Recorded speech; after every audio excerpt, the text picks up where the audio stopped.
Good morning, colleagues. Good morning, everyone. I'm very pleased to be here. My name is Femi Lederpor. I lead the Maternal and Perinatal Health Unit at the Department of Sexual and Reproductive Health and Research here at the WHO headquarters in Geneva. As Arash said, I have worked on a number of guidelines that WHO have been in WHO for over 8 years, but I've been working on WHO guidelines for about 12 years or thereabout. And until I think last year, I was the co-chair of the WHO Guidelines Review Committee. And so I'm going to be bringing some of my experience around guideline development into how you could sort of fold that into policy brief development. I want to say a big thanks to Arash for inviting me to be part of this workshop. So over the next 30, 40, 50 minutes, we'll be discussing how to use systematic reviews of effect in the development of policy briefs. As you know, my colleague presented, this is one of the several series of workshops that you've previously had, and I'm sure that what we're trying to do today is to sort of go a little bit deeper into one aspect of several things that's going to be talked about. As many of you know, why it seems that we have 30, 40 minutes to go through this together.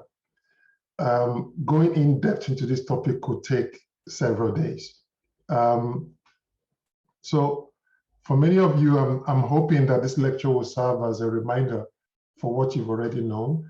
And for those who are going to be learning some of the items for the first time, our key objective will be to sort of work collectively together as we move ahead.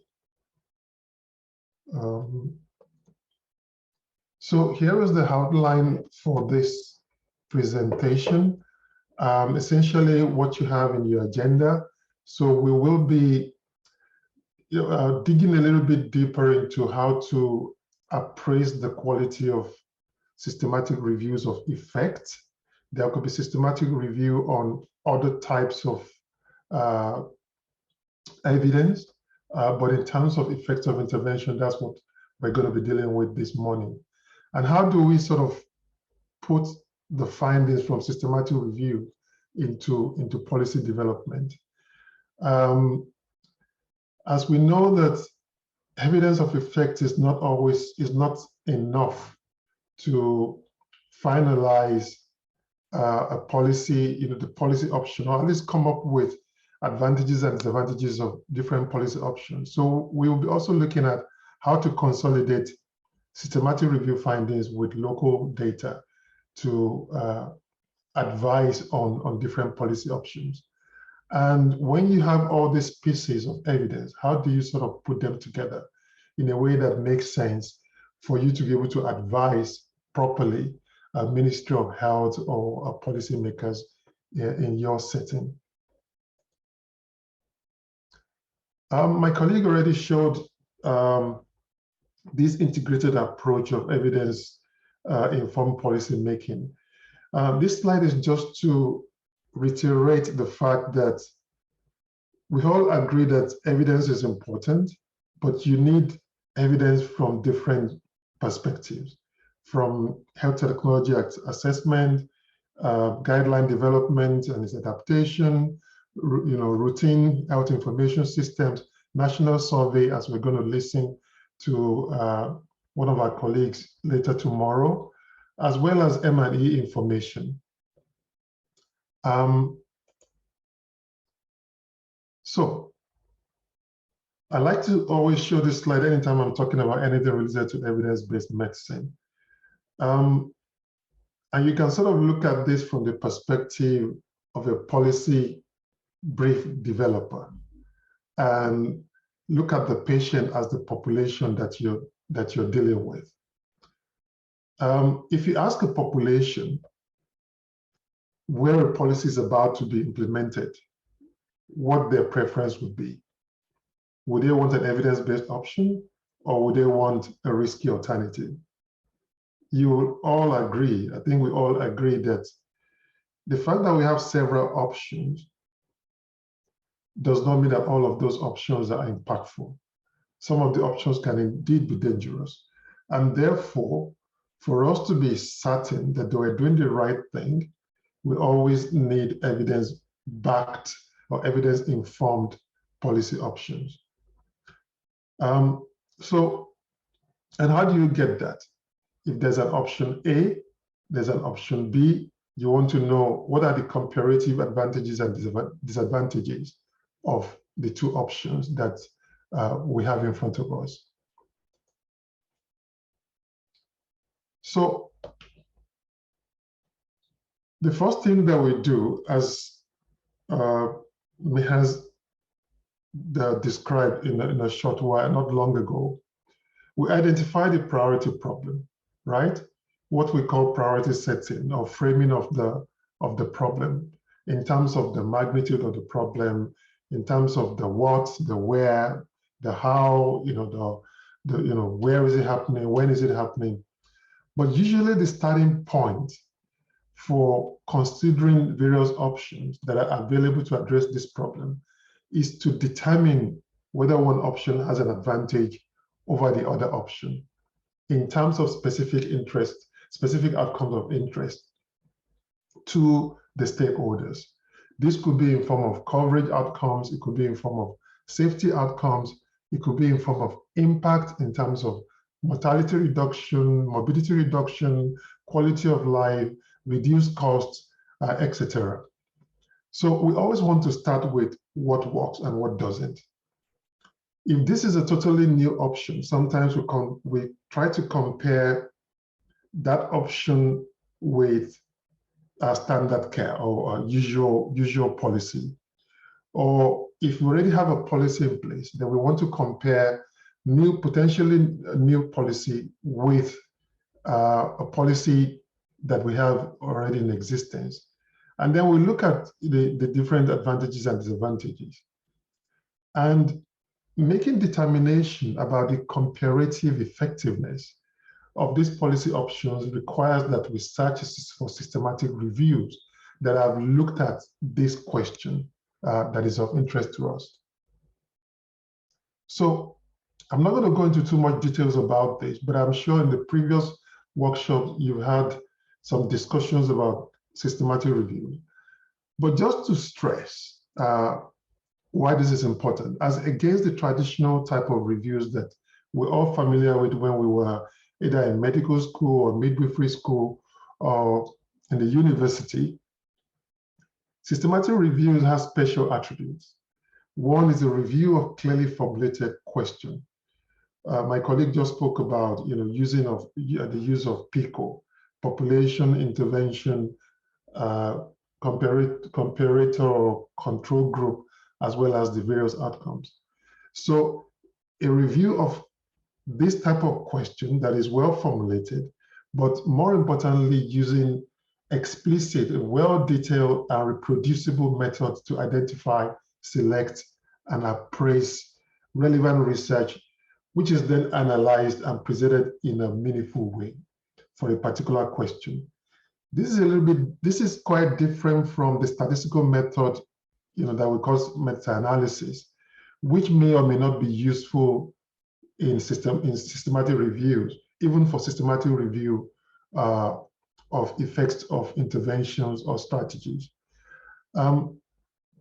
Very importantly, I think the overall aim of conducting systematic review is to limit bias as against the traditional or the narrative type of reviews, which often is skewed by the opinion of the reviewer.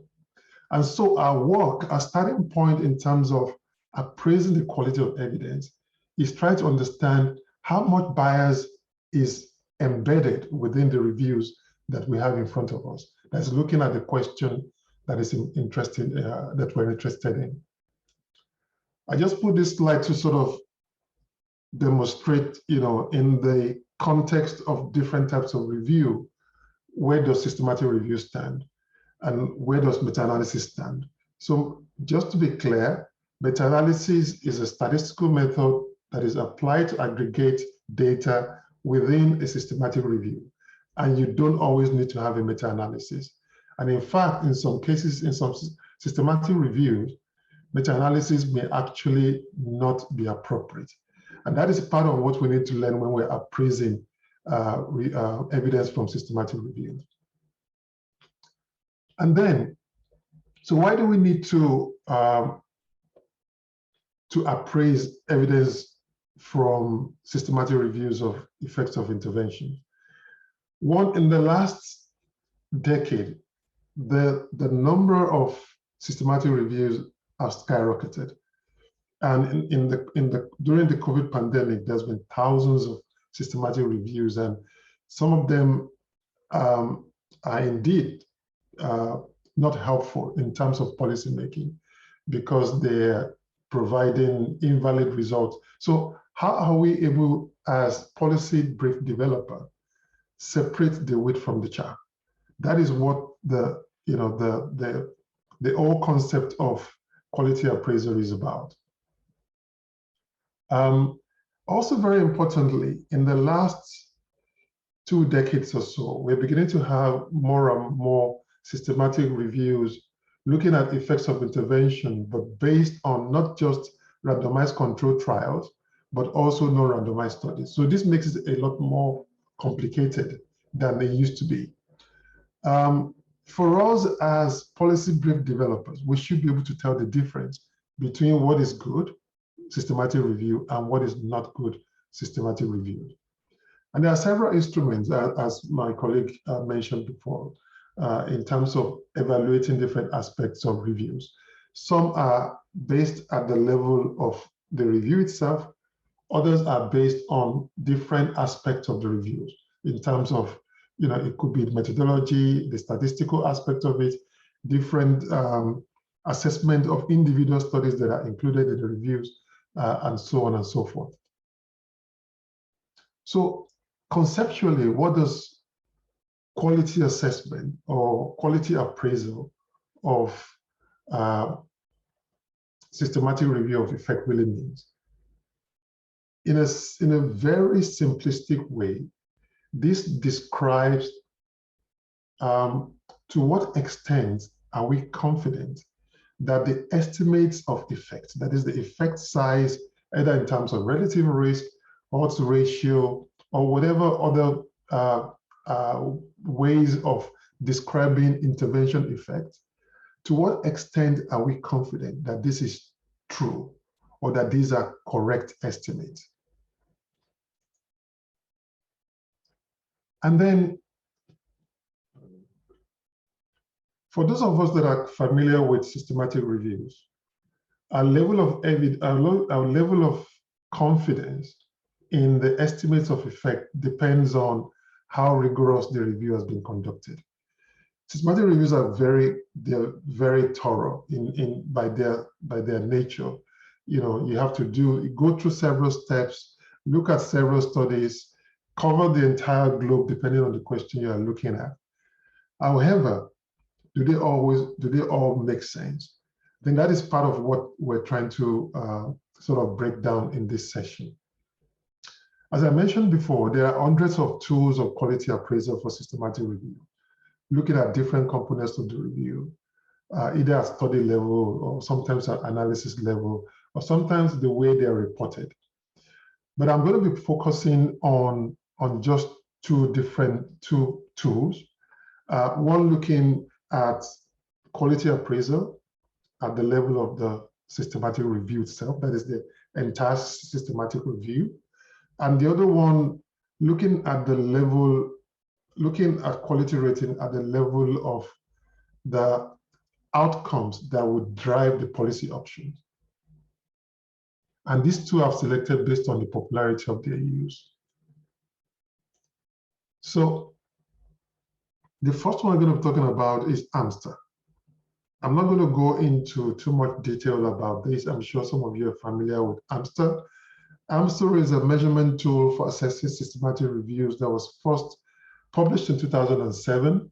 It had 11-item checklist. There are certain questions. You read the review, you answer those questions, yes or no, and the result of the scoring is summed up to give you a score where you can say, the review scores high in terms of quality or scores low in terms of quality.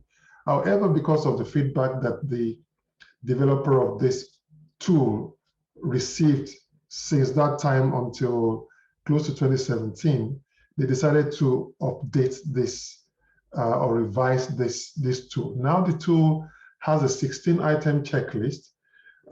It's very straightforward, and you can find it on this web, on the link that is on the screen. We're going to share this slide with you so you can take a look at this later. But just to run through very quickly through this Amster 2, as it's now being called, it sort of looks at the entire construct of a systematic review. So these are the questions that you will be answering as a policy brief developer. Is it, to each of these questions, you can either answer depending on the particular question. Is it a partial yes? Is it yes or a no response? So there's a question about whether the review includes a PICO, whether the method, there's a protocol published before, not even maybe published, at least established prior to the conduct of the review. How, did the review author explain how they select the study design? What's the rationale for the study design that is used for inclusion of papers in the review? Do they have a comprehensive literature strategy? Or is it, strategy that's limited by date or limited by language or limited by database? Did the author's review perform study selection and duplicate at least 2 people? Did they look at both study selection, data extraction? How did the review authors exclude studies? Did they provide justification for the exclusion? In terms of description of included study, did they provide enough details? Is there a satisfactory technique for assessing risk of bias for individual studies that are included? Did they provide the sources of funding? Because as you know, sources of funding sometimes could lead to some conflict of interest that may introduce some bias into the result of the study. Have they carried out appropriate method of statistical combination of results? Is a meta-analysis even meaningful? And if they've done one, does it really make sense? Have they looked at the risk of bias at individual level of individual studies that's included in the review? How have they tried to account for risk of bias, the varying risk of bias of individual studies when they're interpreting the results? Is there heterogeneity in the observed results? Are results always consistent for a particular outcome, or the results are just all over the place? Are there small studies that have been published because they're showing interesting results? So is there a kind of reporting bias, or what we call publication bias? And lastly, what are the potential sources of conflict of interest, including that of funding? So these 16 items are put together, scored yes, no, or partial yes, depending on the question, to come up with a table that describes the grade or the category of quality rating between high quality or high rating to very low.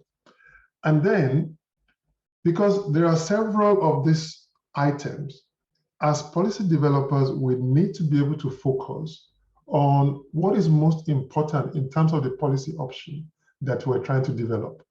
The Amster 2 developers have come up with a set of what they call critical domain, which is sort of taken out of the question that I just went through. One is protocol, registration, is the literature site adequate, Is there justification for excluding individual studies? Risk of bias, is a meta-analysis even meaningful? And have they looked at risk of bias of individual studies? Have they conducted sensitivity analysis, for instance, to exclude bad studies from high quality studies? And then what's the implication of publication bias? So there is a table like this. If you go to the Amster 2 web page, you're going to find something like this that sort of describes how the scoring of those items will lead to your judgment of either high rating of overall confidence in the systematic review or critically low rating. So if there is no critical weakness, then usually you score that as high. Whereas if you have one critical flaw, based on the 7 item I showed in the previous slide, then the rating will be critically low. So what does this really mean?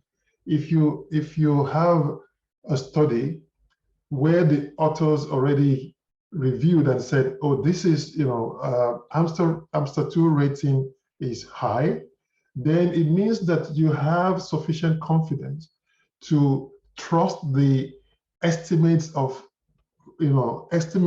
effects of the intervention that is being described. Whereas if they say the Amster 2 rating, or if you yourself perform this and the Amster 2 rating is critically low, which means it has more than one critical flaw, that means you really cannot trust this study, regardless of whatever the review authors are saying in terms of the magnitude of effect size, for instance. So that's an example of quality rating at the level of systematic review. How about quality rating at the level of systematic review outcomes? So for the last 20 years, several organizations, including WHO, have sort of moved away from the very old conventional type of rating individual studies and sort of putting them together to an approach that is called grade methodology. I'm sure many of you are familiar with the grade methodology. And grade stands for grades of recommendation, assessment, development, and evaluation. It was first established in 2008 as a response to the need for policymakers to understand uncertainty regarding the effect estimates and to help qualify confidence in those estimates. This method is well tested. Several organizations in the world now uses it. You need a whole workshop to be able to learn how to grade quality evidence. But for you as policy developers, I think what is most important for you is to be able to interpret the quality of evidence that's provided from grade assessment. Most systematic reviews these days, as I mentioned, as I forgot to mention, even for Amster 2, the systematic reviewers will have conducted this assessment themselves and publish it as part of the review. Most systematic reviews these days, the high quality ones, would either include Amster 2 rating or grade rating in their assessment. So unlike the one I showed before, where you're looking at the entire systematic review and you're going through the processes one after the other, in terms of grade, you're looking at evidence across outcomes from individual studies. So for a particular outcome, for looking through all the individual studies, the rating could be high, it could be moderate, it could be low, depending on how you sort of put that together. And within grade, there are certain determinants of quality. So if you have systematic review that essentially includes only randomized controlled trials, the quality of that evidence normally will start as high when you start to do the rating. Whereas if you have systematic review that includes observational studies such as cohort studies or case control studies, the overall quality of evidence tends to start as low. But you have certain factors that you look at to either lower the quality of evidence from high in terms of all RCT systematic reviews, or in case of observational studies, factors that you need to consider to upgrade the quality of the evidence. I'm not going to go into too much details about the specificity of this, but that's a topic on its own that if you want to learn about this, you might need to do a 1 or 2 day workshop about grade methodology. But in a nutshell, having gone through this rating from high to low or from low to high, you end up with 4 categories of rating: high quality, moderate quality, low quality, very low quality. Very similar to the one that I presented before for Amster 2. But for grade, what does this mean? The meaning is quite similar to that of Amster 2. So for high quality or high certainty evidence, as we sometimes describe it, we're saying that we're confident that the true effect lies close to the estimates of the effect that has been presented in that review, or in that review. And further research is very unlikely to change our confidence in the estimate of effect. And then that grade sort of it gets tapered down as you go down towards very low, such that when it comes to very low quality evidence, what we're saying in essence is that we have very little confidence in the effect estimate. And the true effect is likely to be substantially different from what we're seeing in that review. That is, any estimate of effect is actually uncertain. So when we do guidelines, when we have evidence for a particular outcome for grade that's caused as very low, in fact, nowadays, we no longer include the relative risk or the description of odds ratio that is published in the review. We just say that the effect estimate is uncertain so that there's no confusion around that issue. So it is time for a quick pause, and we will do a very quick group exercise. The way I would like us to do this is to take the next 5 minutes. I'm going to read this out to you, and I would want you to, at the end of 5 minutes, put your answer into the chat box. And if anybody wants to, sort of raise his or her hand to talk to their answer, I'll be very happy to take that. So this is the first scenario.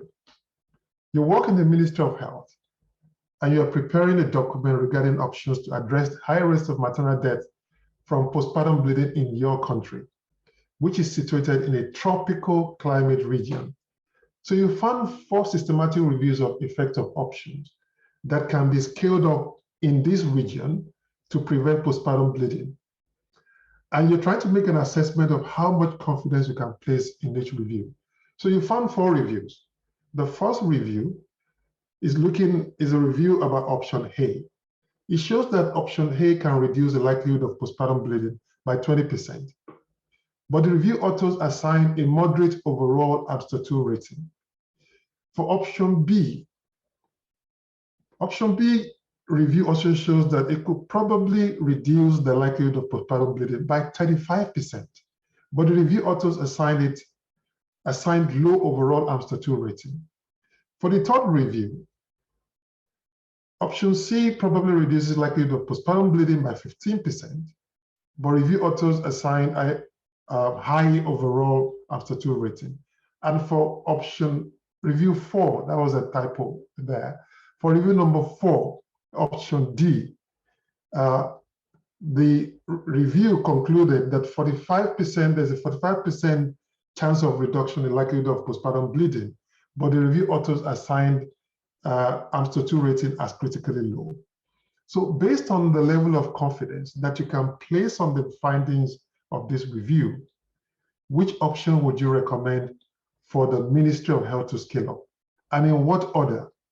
In a situation where we are sort of ignoring for now other contextual factors. So you take 5 minutes. I'm looking at the chat box.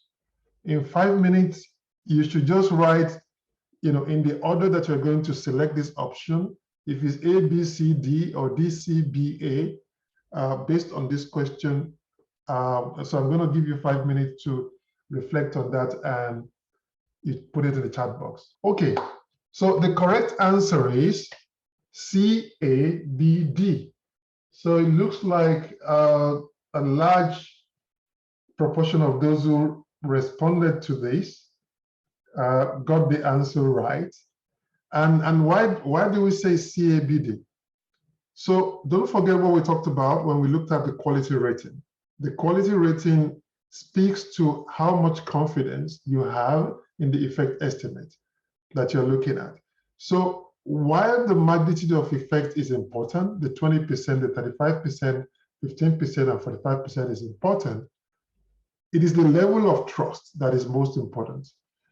So, or level of trust that you can put on those effect estimate is also quite important. So review 3, which looking at option C, has the highest rating, even though the magnitude is 15%, compared to option D, where the magnitude is 45%, but the Amster 2 rating says it's critically low.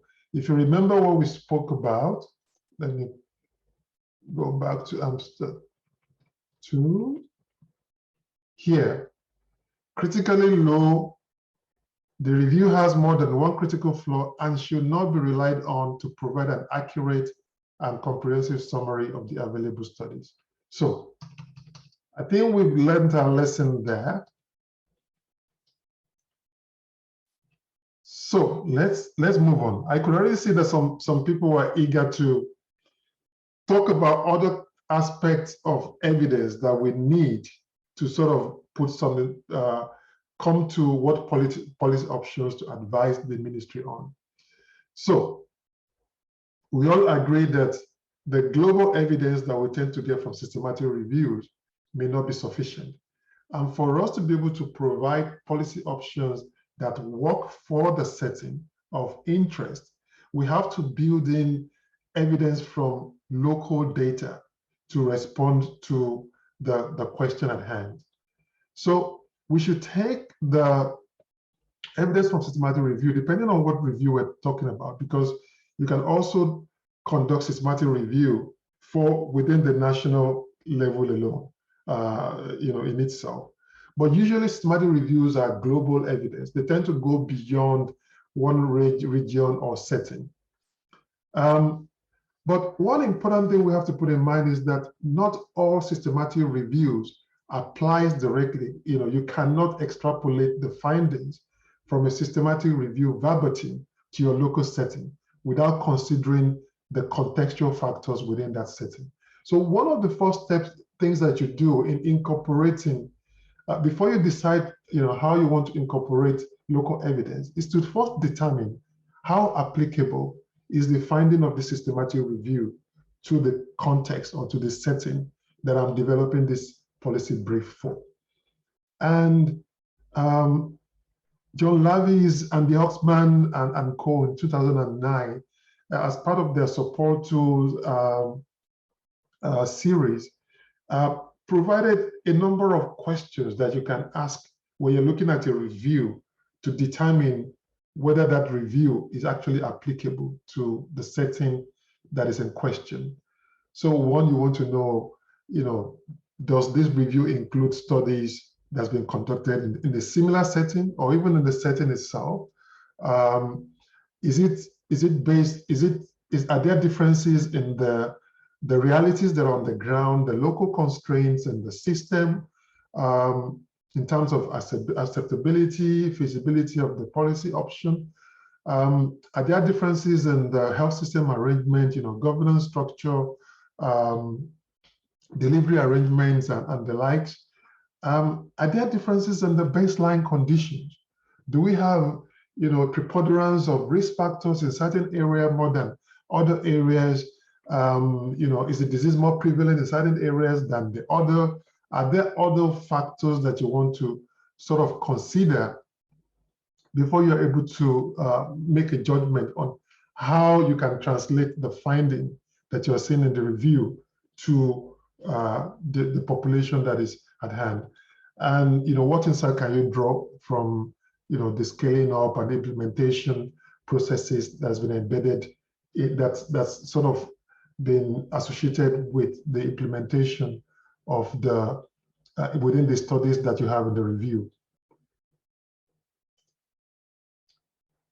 So just moving on. So because questions that we often look at are very complex, we tend to look for other types of evidence to ensure that we tailor the policy option for the context at hand. And how do we do that? We need to start by asking certain questions. As I said, systematic review of effects of interventions or strategies or delivery arrangements tend to give you global evidence. And you want to assume that this is the best evidence you can get for this particular question in the world, right? As I mentioned at the beginning of the presentation, this is the starting point for a judgment about what works and what doesn't. But there are several factors that can modify those effects, and that can help us to sort of know how best to make sense of this global body of evidence. So once we've done our collation and we've appraised the reviews, we need to consider alongside local data. And this local data depends on what we're trying to do. Are there modifying factors in the setting? Do we have, what's the degree of need in that particular area? Do you have differences in the prevalence of the disease in one area more than the others? Is there differences in financial or governance arrangement? Are there differences in the values and preferences of the people that will be impacted by the policy options? What is the cost like? What's the cost effectiveness? How much resource would we need to be able to implement this intervention or strategy? And where are we going to get the data?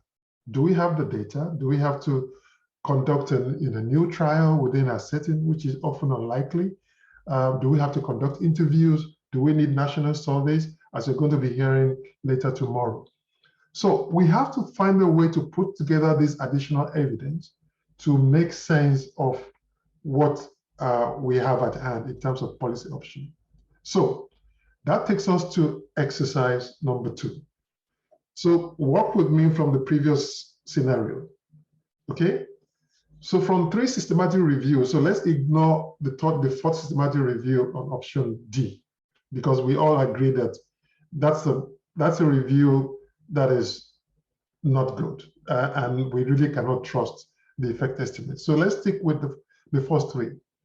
So 3 systematic reviews for these options included studies that were largely conducted in Europe. So we are based in, don't forget, I said tropical climate. And you can sort of imagine what that looks like, depending on where you're based. So option A can only be delivered by injections provided by skilled healthcare providers, and it remains potent when exposed to heat for a considerable length of time. Option B, it can be given orally by all cadres of staff, including community health workers, and it also remains potent when exposed to heat for a prolonged period of time. So long shelf life, it tends to be associated with that.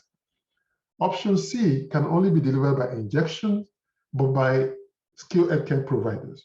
But it gets degraded when exposed to heat for a long time.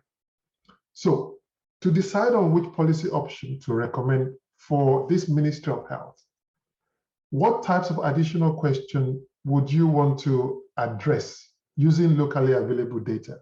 And why are these important? So for this one, I'm going to give us another 5 minutes.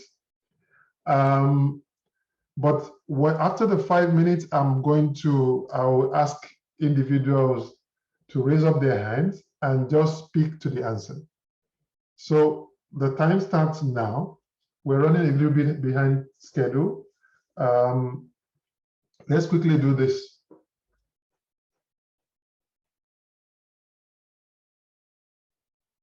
Okay, I see somebody already raised his or her hand. No, here I'm not asking for A or B or C. I'm asking specific, what type of additional questions will you be looking for to be able to make sense of the evidence from systematic review that we saw before? So let me, okay, I saw two participants have raised their hands. Let me see who they are. So I have Afif Ben Salah. Can Yes. you put on your video and just speak to the answer? Thank you.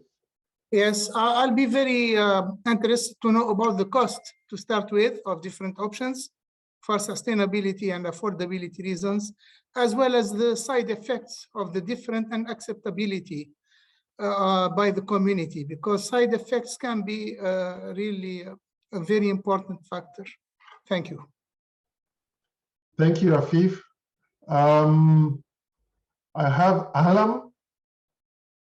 Yes, my additional point is the setting of provide this service. For example, if in community where are in humanitarian situation now, we are using the second option that with the community health worker as a service provider at the location where there is more delivery, not at the hospital, they are delivery at the community. So I am selected the second option. Thank you. Thank you very much, Halam. Dr. Ali Shirazi. Yes, hello everyone. So I would think that we have to look into the availability, the access of the population to each one of these drugs, the appropriateness of it in terms of whether it is acceptable by the population, which was mentioned by one of the colleagues. So in terms of questions, particular questions, I would question the cost. So what are basically the cost benefit analysis that we can do there? Is there cold chain available in the country because it's a tropical country and you have to look into the shelf life? Are there good supply chains available so that you can monitor basically where it goes and how you can monitor that? Are there enough skilled health cadre in the country to basically provide these injections and all that? And how is the distribution of this cadre?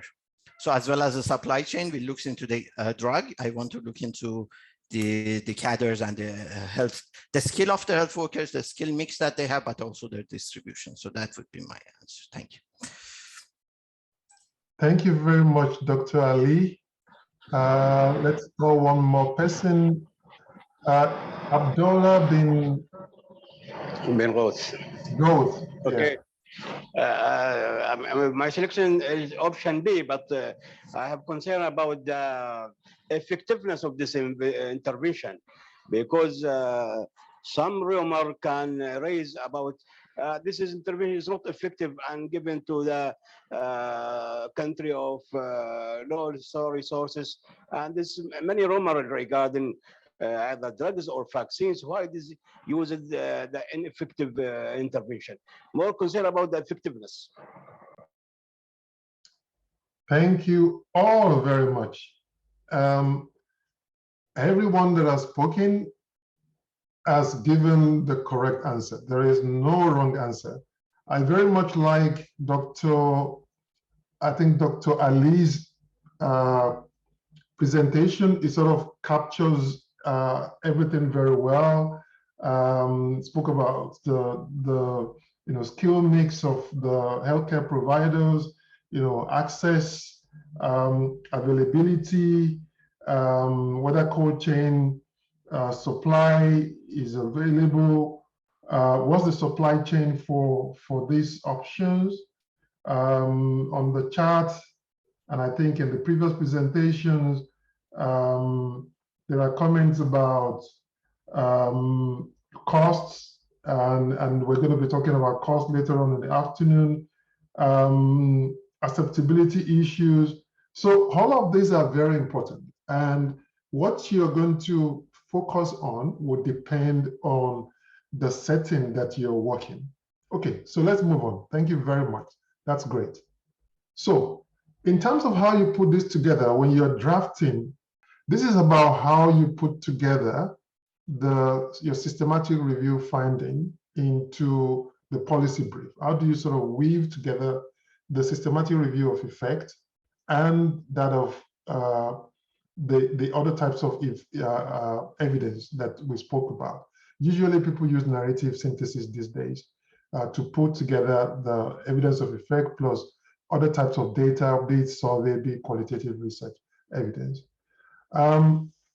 So that, I mean, we've spoken a lot about this area. I think, you know, it's like preaching to the choir, you know, in this presentation, because part of what we've discussed before is sort of going through all of this. So you start from the systematic review of effect, and you sort of, you know, consider all other types of evidence. So this is something we use for the WHO guideline development in terms of deciding on what kind of option we sort of agree or that the panel will settle on.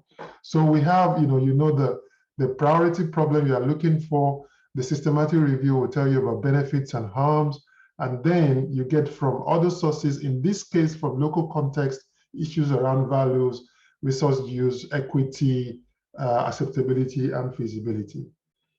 And what you're trying to sort of determine there is, if you sort of weigh the options, desirable effect, or if you could say advantages versus the undesirable effect, which you could say on disadvantages, both from the perspective of harm and then, you know, the costs, burden, and several other issues that we need to consider. I'm just going to skip the slides. So I put a couple of slides here, but I'm sure you all get the hang of it.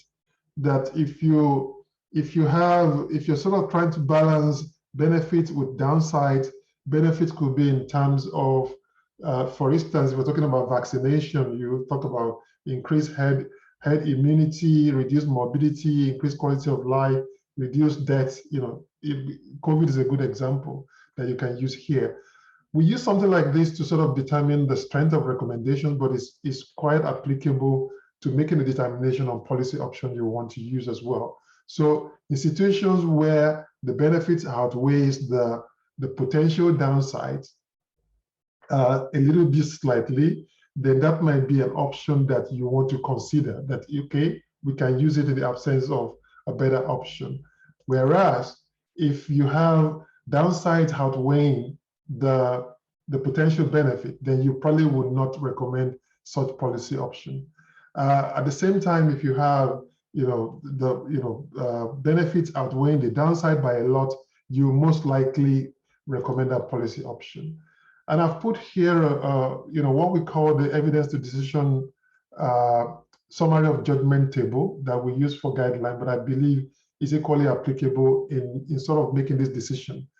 Given what we were talking about before, you know, acceptability, feasibility, cost, access, cost effectiveness, how do you sort of put these things together to make sense for a particular option? So let's say this is option A. We talk about, you know, the effect is desirable, there are no serious downside, just for as an example. In terms of salinity of the evidence, we said is low, which is okay. We have some level of confidence, not so great. In terms of values, you know, there isn't much differences in how people look at the outcome that is most important to them. And in terms of balance, you know, this thing that I was showing, the scale I was showing before, it probably favors this option. And then you look at resources, it saves, you know, moderate saving, cost effectiveness, it favors, it's cost effective, it increases equity, is acceptable, it's feasible to implement, and therefore we say in the context of recommendation, we say strong recommendation. Whereas in the context of policy brief, you most likely recommend that policy option. And you're coming to the close to the last slide. This table I drew from a document that's been published by our WHO Euro colleagues in 2020. That's looking at how to summarize key findings from a systematic review. So similar to what I showed before, the benefits, the harms, the resources, key elements, stakeholders' view and preferences, and how do you put that together? So lastly, I have one, you know, if Harash can permit me another 5 minutes to take this scenario. It's the same, you know, starting with the same 3 options that we started with previously. So you can take a quick look. These are the various options with, let's say you have summarized the benefits, the harms, the resource use and cost and all that. Based on the systematic review of effect of these options and the additional local evidence that has given you all of this, which policy options would you suggest to address the priority problem and why? So in 5 minutes time, you can just type that into the chat box and then we wrap up. Thank you very much.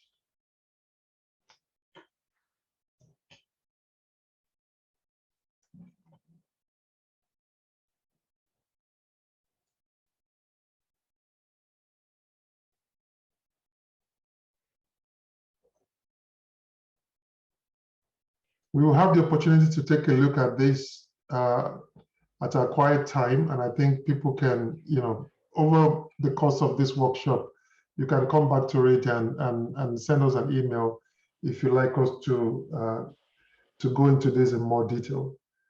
Maybe we can take this as a homework so that we can save time. If that's okay with Arash, we can sort of skip this, but I think this is also important for people to contextualize and sort of think through the processes of mastering how to provide advice on policy options. Okay, well, thank you for the invitation. My name is Chris Colvin. I'm an anthropologist by my main training, but also have some training in epidemiology and have worked on evidence and policy kind of decision-making for a long time, a lot of it with Dr. Rashidian. I'm going to speak about the use of qualitative evidence and qualitative syntheses in policy briefs. Let's see. Yeah, so I don't know what the kind of audience here knows or doesn't know about qualitative research. So the first kind of maybe third of the talk, I want to just make sure that we're all on the same page about what qualitative evidence is and why it's essential in policymaking. Just to think very simply, whereas quantitative research asks a question about how much or how often, qualitative research asks what, how, and why questions. An even more simple way to think about this, which I often encourage my students to do, is to ask yourself, what kinds of answer does a research method produce? If it produces a number, it's quantitative research. And if it produces something besides a number, it's by definition qualitative. It can be hard to define what qualitative research is exactly, but I find it useful to say that, if the output is not a number, it must be qualitative research. To be a bit more specific though, qualitative research often focuses on things like worldviews, symbols, ideas, discourses, values, norms, language. Behaviors is a word that we often use in kind of a health and kind of medical context, but we would also use actions or practices or habits. And also something that's really important in qualitative work is the social, economic, political, and cultural structures, contexts, systems in which we live. And in all of these areas, we can ask, what are these things we're interested in? How do they work? And why do they work the way they do?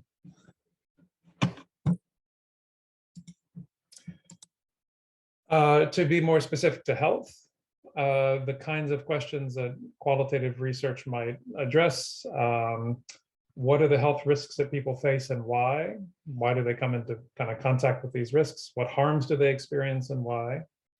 How do they understand experiences of illness?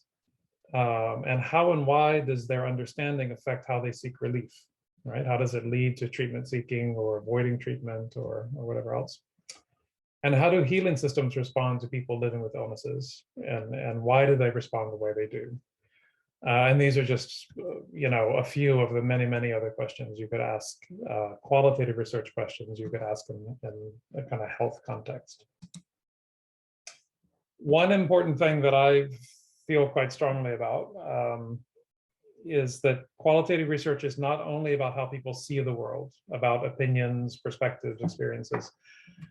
These are important aspects of qualitative work, but they are part of a much wider set of topics covered by qualitative research.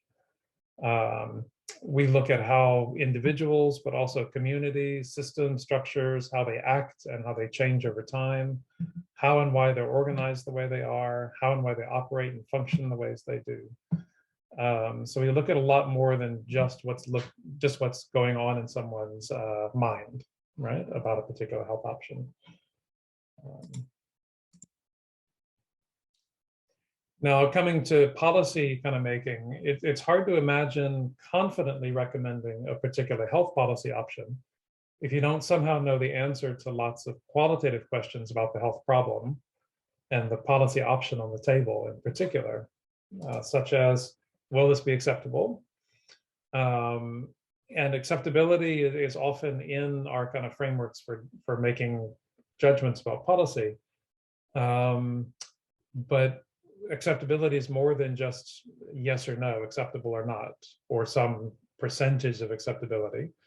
It's also acceptable to whom, on what basis, for how long, why is it acceptable, why is it not? Is it feasible in our setting? And what are the minimum requirements or the key barriers or the key enablers, key resources required? And how might our local context affect the sustainability or the impact of this option? And yet, so these are really critical questions in a policy kind of recommendation, but in practice, many policy recommendations have been grounded historically and still today solely in quantitative evidence of effectiveness, cost effectiveness, and safety. And so the first kind of question I want to put out to the group is, in those cases where only quantitative evidence is used in a policy recommendation, or formally used in a policy recommendation, the cited studies are all kind of quantitative. Where do the answers to these qualitative questions come from? Because these qualitative issues are addressed, but where does the information, the knowledge come for answering those qualitative questions? You guys can put thoughts in the chat, or you can unmute and jump in. What do you think?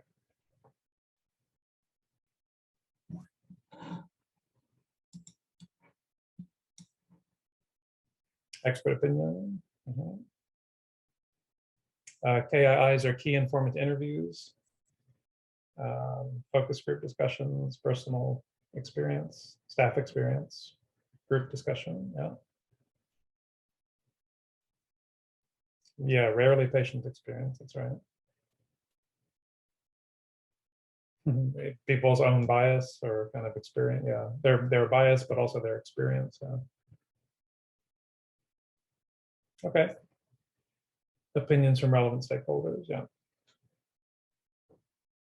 Culture context. Media observations, local community. Okay, great. Yeah, so there is that information out there, right? It's in the minds and experiences of the policymakers around the table and the researchers, who are part of the process. Sometimes those group discussions have stakeholders who come in and bring some kind of information. Sometimes it's just really just kind of unconsciously, part of the conversation. A few of you are mentioning aspects that are more formally researched, right? So key informant interviews, focus group discussions, in-depth interviews, et cetera. These would be more formal research exercises, that would be kind of published somewhere and they brought into the policy process. So often these qualitative issues come into the policy recommendation, but in this very informal way, and very kind of untransparent, unsystematic, uncritical way. And the value of bringing in qualitative evidence to the policy process is that you make those questions and the answers to those questions explicit, and it allow you to kind of think critically about the evidence that you're bringing, where you might have gaps in that evidence, et cetera. Let me take you through a couple more slides about types of qualitative evidence, just to make sure we're on the same page again.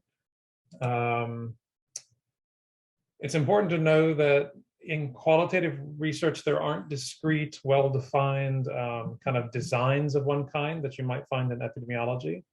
So, you know, there's a kind of clear typology and hierarchy of clear designs in epidemiology. In qualitative research, I think of these as kind of not as design types, but as kind of features that can be on a spectrum. So a qualitative design can be more cross-sectional or it can be more longitudinal. It can be focused on words, ideas, beliefs, the things that happen, you know, kind of take place in people's minds. It can focus on action. It can focus on documents or visual or material culture or some combination of the above. It can be broad and exploratory and quite open-ended. It can be comparative and looking at 2 or 3 or 4, you know, cases, or it can be one kind of in-depth, holistic kind of case study, for example. And they can be more hypothesis generating or hypothesis testing. You often will hear qualitative research described as generating hypotheses and quantitative as testing hypotheses. There's some truth to that, I think, but also it's not quite that easy to break it down. Some kinds of qualitative work generate new ideas, but don't really, you know, provide you a confident explanation for what's happening. But there are other kinds of qualitative research that are more explanatory, that do actually provide you quite a good explanation of how things are related to each other. This isn't quantitative research, right? I'm not suggesting qualitative can take place of something like an RCT or a case control study, but it can help to you know, kind of explain phenomenon that you're looking at and how they work. Some of the qualitative data collection methods. Now we're getting more kind of concrete here. Interviews can be once-off, or which is often, or they can be longitudinal. We can have focus groups, document analyses, and more kind of elaborate types of methods, social network analysis or kinship analysis, patient flow mapping or activity mapping, and then ethnography, which is what I was trained in, or also called participant observation. Or also called deep hanging out, which is basically where you spend a long time getting to know the daily life of a particular place. That place could be a family or a community, it could be a clinic, it could be a guideline review committee, it could be a stock market. But the key thing is that you're spending, you know, extended periods of time getting to know people, seeing their day-to-day life, and understanding it kind of from the inside. And in policy work, like we heard in the previous presentation, we're interested in what kinds of designs are more robust, you know, we can be more confident in than others. There's no, again, clear hierarchy, but some features that are considered stronger or more robust include longitudinal designs. Ones that build in kind of multiple perspectives. So you can think of maximum variation sampling, that's just a fancy word for saying getting as many perspectives as possible. We look for multiple methods. So looking at, for example, what people say, but also what people do, and looking at the context in which they live. We think about reflexivity. So we want researchers to think critically about, you know, who they are and how that shapes the research. And we want what's called iterative analysis. When we're doing qualitative work, we collect the data and we think about it and interpret it, and then go out and collect more, and then interpret more and refine, and then go out and collect more and talk with people about our understanding and see what they think about our interpretations. That's member checking. So that's much stronger approach than doing a whole bunch of interviews one week, getting them all transcribed, and then analyzing them kind of separately. And like I said, there's no clear equivalent to evidence-based medicine's hierarchy of evidence for quantitative with the kind of RCT at the top and expert opinion at the bottom. But the ends of the spectrum are usually clear. We see a fair bit of qualitative health research that is small cross-sectional interview studies with one type of participant. There's a useful kind of place for this type of study, but it also can be quite limited. And then on the other end of the spectrum, longer term multi-method studies with diverse participants tend to be stronger and give you more confidence. In a policy brief, when you're thinking about what kind of evidence where to include evidence from, where is this qualitative evidence coming from? You may look to primary studies, right? Either in the peer-reviewed academic literature or in the grade literature as well. And you may also look to qualitative evidence syntheses. I'm not sure if any of you have talked about these in previous workshops or sessions, but these are systematic reviews of qualitative evidence. They are a somewhat new type of systematic review, but rapidly increasing kind of prominence and acceptance. There are lots of different methods for doing these reviews, but they have, for the last almost 9 years now, been accepted in the Cochrane Library. So there's a whole Cochrane method for doing a QES. So there is a whole, in addition to the primary research that you might have access to, there's a whole world of QESs or systematic reviews of qualitative evidence as well. And you may also have qualitative input, I call it input instead of evidence, from patients or other stakeholder groups, especially about local norms, preferences, values, experiences. I think this is really important if you can have this, but I also think it's important to distinguish it from kind of systematically produced evidence, kind of from research. I think both have a place, but I think they're also different kind of forms of knowledge. And when you're trying to put all this together in your kind of policy judgment, you have to balance a number of different issues. And this can be complicated. For example, some of your evidence may be quite robust, but it may not be a great match for your setting, right? You may have some primary studies done in a similar context, but the cultural or linguistic context, but in a city rather than a rural area, or with a slightly different type of health, cadre or health intervention. And similarly, some evidence may speak very directly to your policy option. You may have a great, couple studies that really speak to your policy option, but they're not very strong kind of studies. So those are some of the types of evidence you might, include, and some of the kind of dilemmas you have to think about in how to include these at least 3 different types of evidence. Okay, so where can qualitative evidence be used in a policy brief? I know you've been working with the templates, which has a kind of number of clear sections in it. And because qualitative research answers quite a lot of different questions, qualitative research can be useful in several different places in a policy brief. You've got a justification section, right, in the template, which is what is the problem and why is it important? And qualitative research, can tell you a lot about that.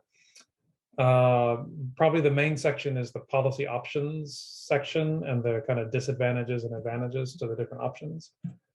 And then further important considerations. Often when we're thinking about implementation and context, and kind of thinking about the process of operationalizing this, qualitative research can be very important there. To make this a little bit more concrete, I wanted to show you some examples of where qualitative evidence could be used. I'm going to share a different screen now. Okay.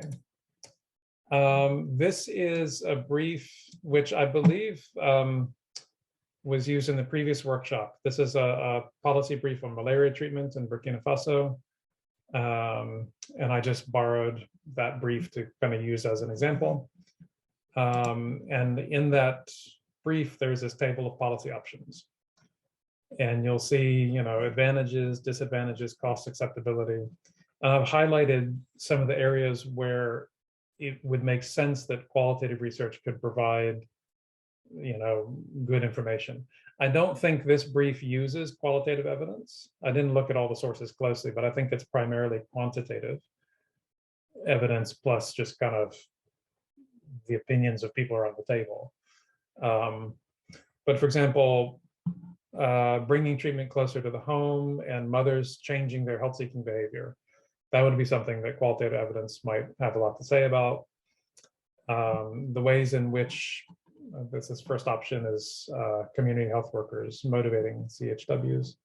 That might reduce the workload of clinicians, enabling them to free up time. The private sector is an important provider, right? That's often something that's, in what way is it important, right? And in what kind of role is the private sector playing? That's not a quantitative question. That's a qualitative question, right? And there may be really important detail in there that you can pull out. I wanted to note down here too, acceptability is often a common place where qualitative research is, you know, put on the table. But often it is presented essentially in a quantitative format. It's like favorable, not favorable, mixed, or neutral. So this is useful as far as it goes, and you can get this information from quantitative surveys of acceptability. But it's really important to know why decision makers find it favorable, and why pharmacy managers are more mixed, for example, and why patients don't really care, right? It might be neutral about the third policy option. So the qualitative research has more to tell you than just, is it acceptable or not? But to whom and why, and, you know, what are the features of something that make it acceptable? And it may be different across different groups. They may find different features of a intervention bringing kind of acceptability. And then when you get to obstacles to implementation and strategies for implementation, again, you get lots of places where qualitative work might be useful.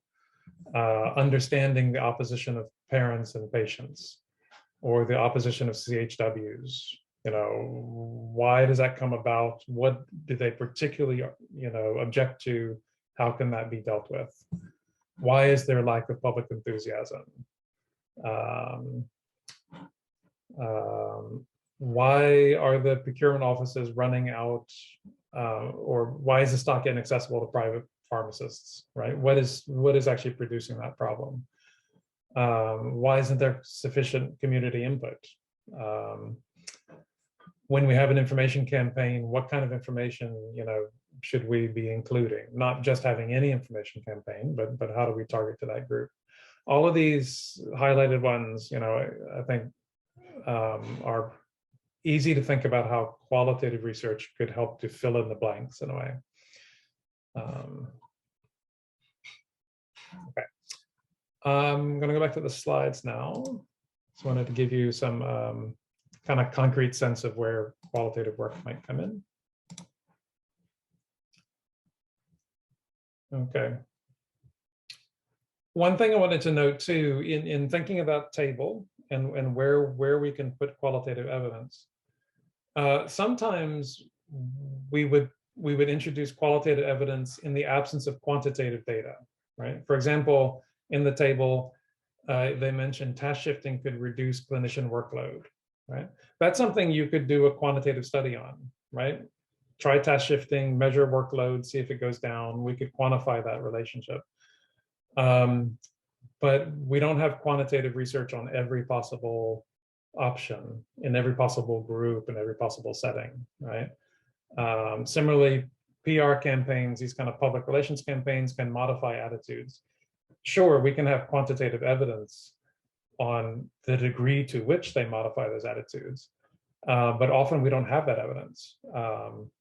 And qualitative work can be an important signal, about these dynamics. But qualitative evidence can also provide information that quantitative evidence can't, right? That is not possible to get from quantitative. The what, how, and why questions. So why is an option acceptable? Not just that it's acceptable, but why is it acceptable? What enables the successful implementation of private sector services, right? We can quantify how many private sector services appear in a place, but what makes that implementation successful? What kinds of information should be part of campaigns, right? Not just will do our campaigns effective, but what kind of information and why? I think these are, sometimes it's qualitative in the absence of, but sometimes it's qualitative because it makes its own distinctive contribution that quantitative can't. So in summary, just to kind of finish this section here, qualitative evidence can provide information on what the problem is, where it comes from, how it's understood locally, how options are perceived and experienced, not just the degree of acceptability, what might affect implementation, for example, issues of feasibility, the process of implementing, key barriers and enablers, and how do we think about the local context or the global context as it plays out locally, and how might that affect the kind of sustainability and outcomes that we're interested in. Okay, so what I want to do, so hopefully that was useful. That was a quick introduction to qualitative kind of work and how it might play a role in policy kind of thinking. What I want to do is, I'll check the time. 20, should be okay. There is a document in the chat, a sample of qualitative findings. If you could all click and download that, it's a PDF. And we're going to work from that. What I want to do is put you in 5 groups, 5 breakout rooms, just randomly. And in the document that you download, you'll see there are 5 different findings from a QES on lay health worker programs for maternal and newborn health. So these are individual findings from one of those systematic reviews. The first example is here on the screen. And you'll have 5 rooms, and in each room, room 1 will take the first one, room 2 will take the second one, room 3 will take the third one, the third finding, etc. And I want you to look at those findings for your group, the one finding for your group. And I want you to think about the following 3 questions. Where in the policy brief might this be useful? Like what part of it? The justification, the description of the problem, the advantages or disadvantages of an option, the obstacles to implementation, which part of it might it be useful? How would you package or present that finding, right? So a finding, you can't just copy and paste a finding into a policy brief. You're going to change it somehow and make it into some kind of other, kind of formulation, some kind of recommendation. And as you think about the finding, you should probably also realize that you probably need more information, right, in order to know if that finding is going to be useful. So what other kinds of information, would you want to know about in order to kind of decide whether that finding is relevant? The finding of a clinical trial on a drug, it's easier to think about how that might translate to a different context. But a finding about a community health worker program, is not so clear how that can always translate. So just do some discussion about how you might make use of that particular finding. So I'll put you in 5 groups. There's 5 findings on the sheet. Each group, the group number, take that number finding and talk about how you might make use of that. And then I'll give you maybe 3, 4, 5 minutes. And when we come back, in plenary, we'll just hear from 2 or 3 groups about what your discussion was. So basically, we discussed very briefly in our group about the 3 questions. There was not enough time, but we, came up with a moderation, and colleagues asked me to present. So this is the presentation from the whole group. So basically, the group was discussing why LHWs are viewed more favorably than other health workers by the population. That was the basic gist of the question. And there were 3 areas that we looked into: where, how, and what. So where in policy brief, we might use this information. We thought in many areas of the policy brief, based on how you put it, you can use it, first of all, on justification, on why we are using LHWs vis-a-vis other health workers. But also we can use it in the scenario building, and we can talk about the cost benefit analysis and all those kind of things, and say, for example, the cost is lower or higher, or how many we need. On how we want to present these issues, there was a discussion in the group that this kind of overlaps with where in the policy brief we might use it. So again, we said that in building up of the scenarios, in seeing the acceptability by the population, we can use it. Also, again, in cost benefit analysis and those kind of scenarios, we can manage to say that this is the way that we present it. But for that, we need more information, of course, on the cost of these interventions and on the benefits of that. And some of which goes into the 3rd question, what other information you need. So we need all of these costs and benefits. We also need to know how many LHWs we have, how many of the other health workers we have, what is their skill mix, what is the distribution in the country, what are the sources of the data that you have put this data, their LHW are compared more favorably, whether that is robust evidence that shows that this is correct actually, or is a low quality data, and what areas need more of LHW vis-a-vis the other health workers, so geographical distribution. So we looked basically also into the resources. I can package it in a way that it's financial resources, human resources, and all that. Based on all of these resources, we will answer. So that's the extent that we could answer. Okay, that's great. Great, thanks for that. Yeah, I think hopefully, I think from that feedback, you can see how these findings, are from a global review of experience with lay health worker programs. And these are some general patterns that, that have been found in the world. So when you're thinking about where this might be relevant in a policy brief that involves lay health workers as an option, for example, you could, like you're saying, you could imagine this information being relevant potentially in lots of different places. Acceptability, cost, feasibility, justification, implementation. It really depends on the particular brief you're writing, but it could be relevant in lots of different places. But at the same time, these findings are quite general, and you want to know a lot more about where they're from, what kinds of LHWs, what kinds of contexts, how confident we are in the evidence, exactly what goes into this finding, because you can't just import it into your policy brief and say, this QES gave us the truth about lay health workers, and now we're just going to bring it in and claim it, in the brief. Behind each of these findings is a whole lot of detail, and these aren't findings about all LHWs everywhere around the world. It's just what we found in those studies we looked at. So what I want to do, maybe just to finish up the session then, is to talk about this a little bit more about this idea of thinking about these kinds of findings and assessing them,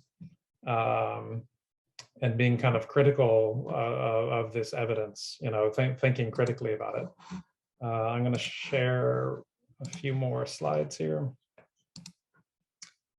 I'm going to skip over these 3 and go here.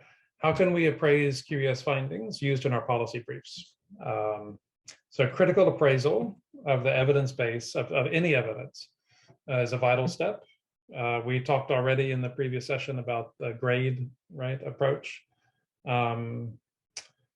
Critical appraisal, though, is complex and requires specialist knowledge of particular research designs and traditions. And if you're including qualitative, kind of findings, then you have to have that kind of knowledge to assess them. And in order to support the process of assessing kind of confidence in these findings, the grade circle approach, which is a kind of cousin or kind of sibling to the grade approach, offers a way for those who are conducting qualitative reviews to systematically and transparently assess their confidence in individual findings from a QES. So what I just showed you previously, those 5 findings, those are discrete findings from a QES, which may have 40 different findings or 50 or 20 kind of different findings. CIRCLE it's an acronym, stands for the Confidence in the Evidence from Reviews of Qualitative Evidence. And here, confidence means the extent to which a review finding is a reasonable representation of the phenomenon, right? And the thing we're looking at is unlikely to be, substantially different from what we're finding in the research. The CIRCLE approach, like the grade approach, is based on some core components. Some of them are similar to grade, but not all of them are the same. And I'm not going to have a chance to go through them in detail, but I'll just touch on each one of them briefly. When we're doing the grade CIRCLE approach, we take a review finding. We look at all of the studies that contributed to that review finding, right? One of the 5 review findings, for example, you saw on that sheet. And we think first about methodological limitations. And how good were those studies? I've talked previously about how robust a particular study design might be. And so we think about that. Then we think about coherence, and coherence is not the same as consistency. I think that's the grade term. It's a little bit different. But essentially what we're asking for coherence is the review finding that we have in the QES. How good of a fit is that with the underlying data? How close does that reflect, what's actually happening in the primary studies? Adequacy has to do with how many studies we have, and also in those studies, how many people were engaged with, and how rich is the data? Do we have kind of rich data from lots of studies, or thin data from a few studies? That's the adequacy component. And then the relevance is, I think, see in the chat, a kind of fit for context question. I'm interested in avian flu, but I have studies on swine flu. I'm interested in COVID, but I have studies on flu vaccine. Something that's similar, or I have studies in rich countries, but I'm interested in middle income countries. So when there's a threat to the relevance of the kind of directness of the fit between the evidence and the question, that's when you may have concerns as well. And we're kind of thinking about a 5th component around dissemination bias. So those are the kind of core components. Like with grade, you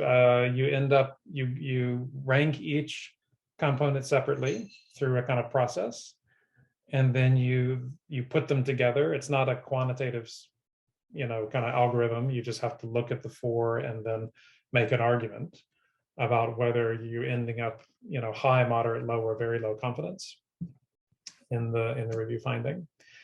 And you might get something like this. This is from a recent review that used the CIRCLE approach on sexual and reproductive health in Iran. And this is what's called a summary of findings table.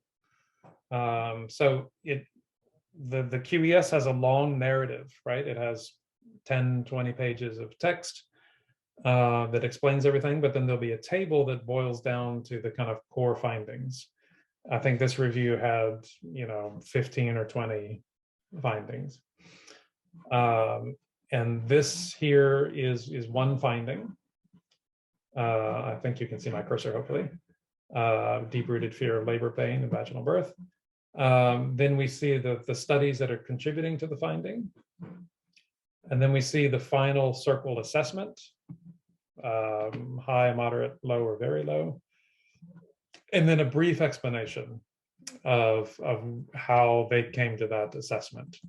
In this case, it has to do with methods and coherence, but minor concerns. So that's what the kind of one of the kind of core output of a QES might often look like, especially using a circle approach.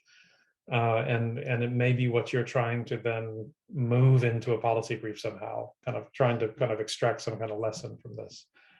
And the circle will give you some indication about how confident the reviewers are.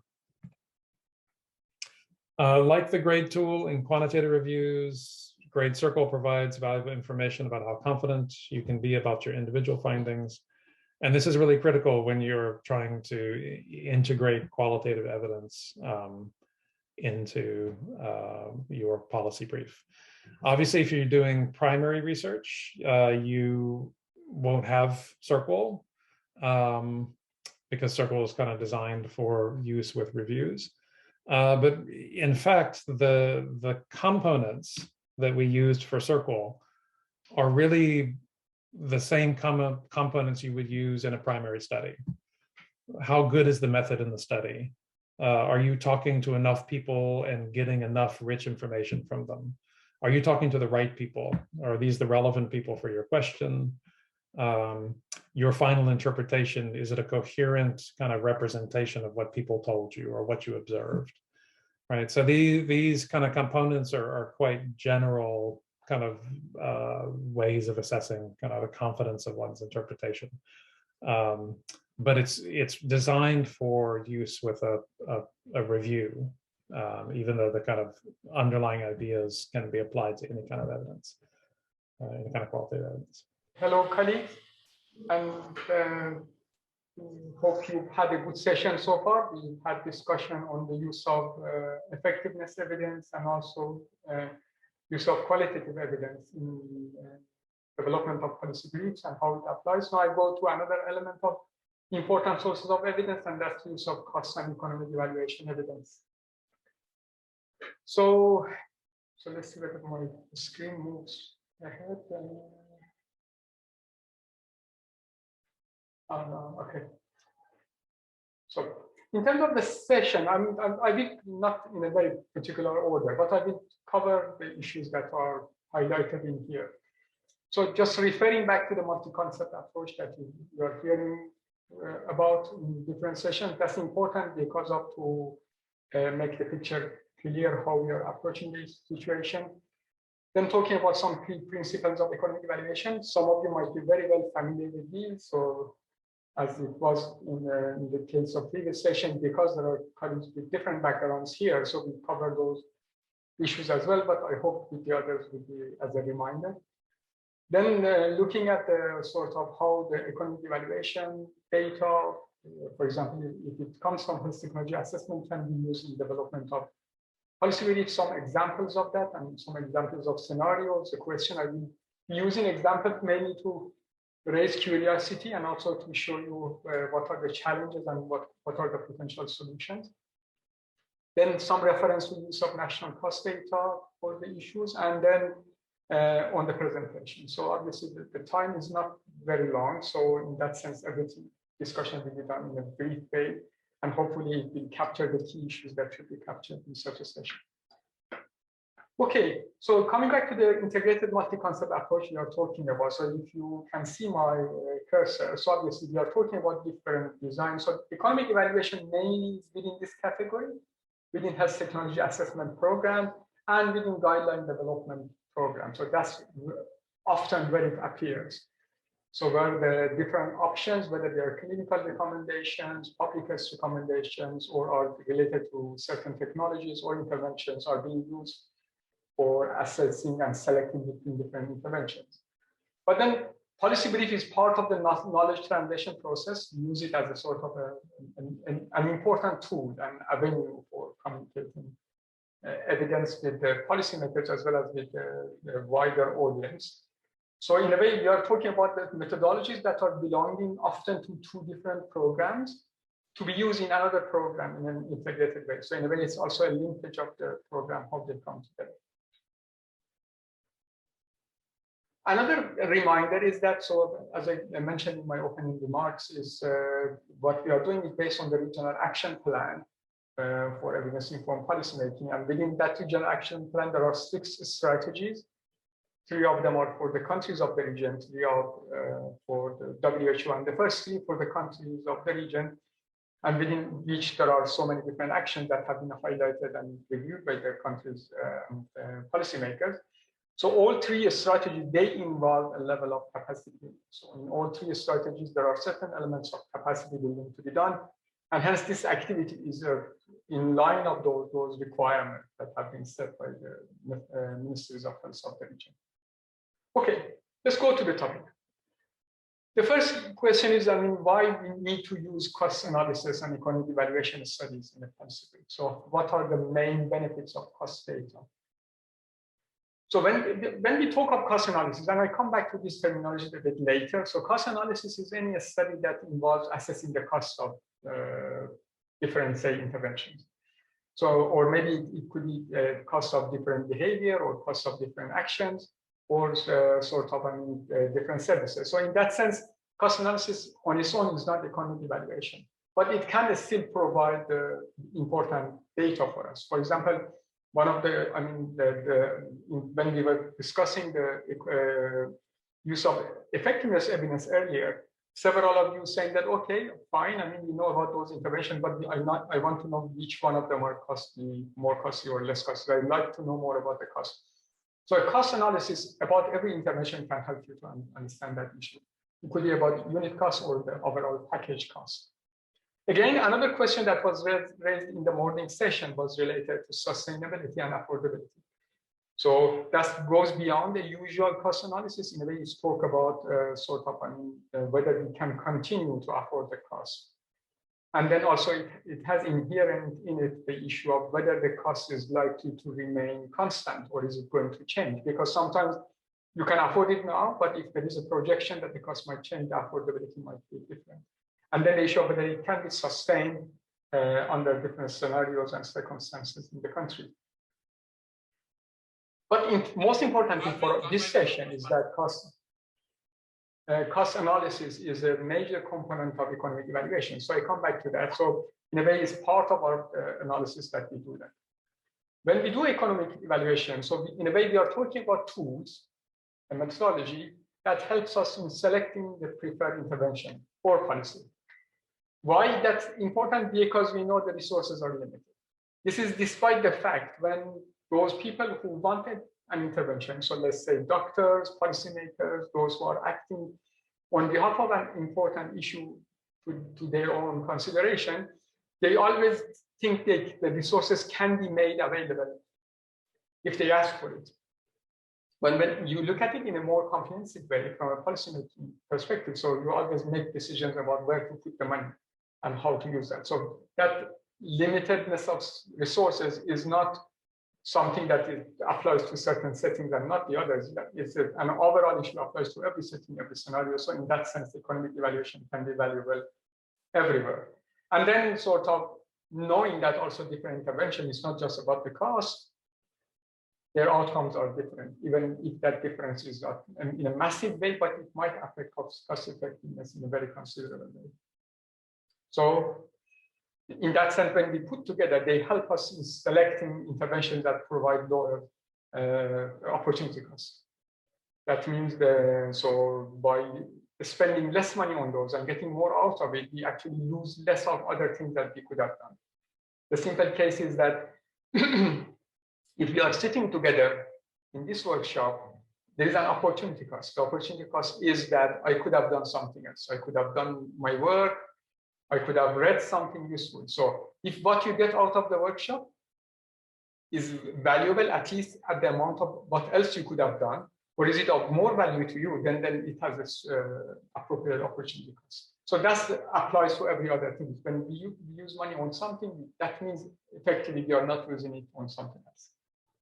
Okay, what are the key requirements of an economic evaluation? So in a way, as I said, this is the sort of basic concepts of what economic evaluation is. The main thing is that economic evaluation is a comparison. So you remember that when we referred to earlier to the PICO, so in the PICO, the comparative group is always there. So in a way, you are selecting between, I want to do this or that. So economic evaluation cannot be considered if you do not have options. So it's where there are options. We can do either A or B. So when I want to select between A or B, those A or B could be an intervention, could be a policy, a bigger policy. We come back to examples later on. Then I need to know what are the costs involved, and sort of we can also use economic term inputs. So that what should be put, how much of the staff time, how much of the resources, medicines, etc., space that should be given to it, devoted to it.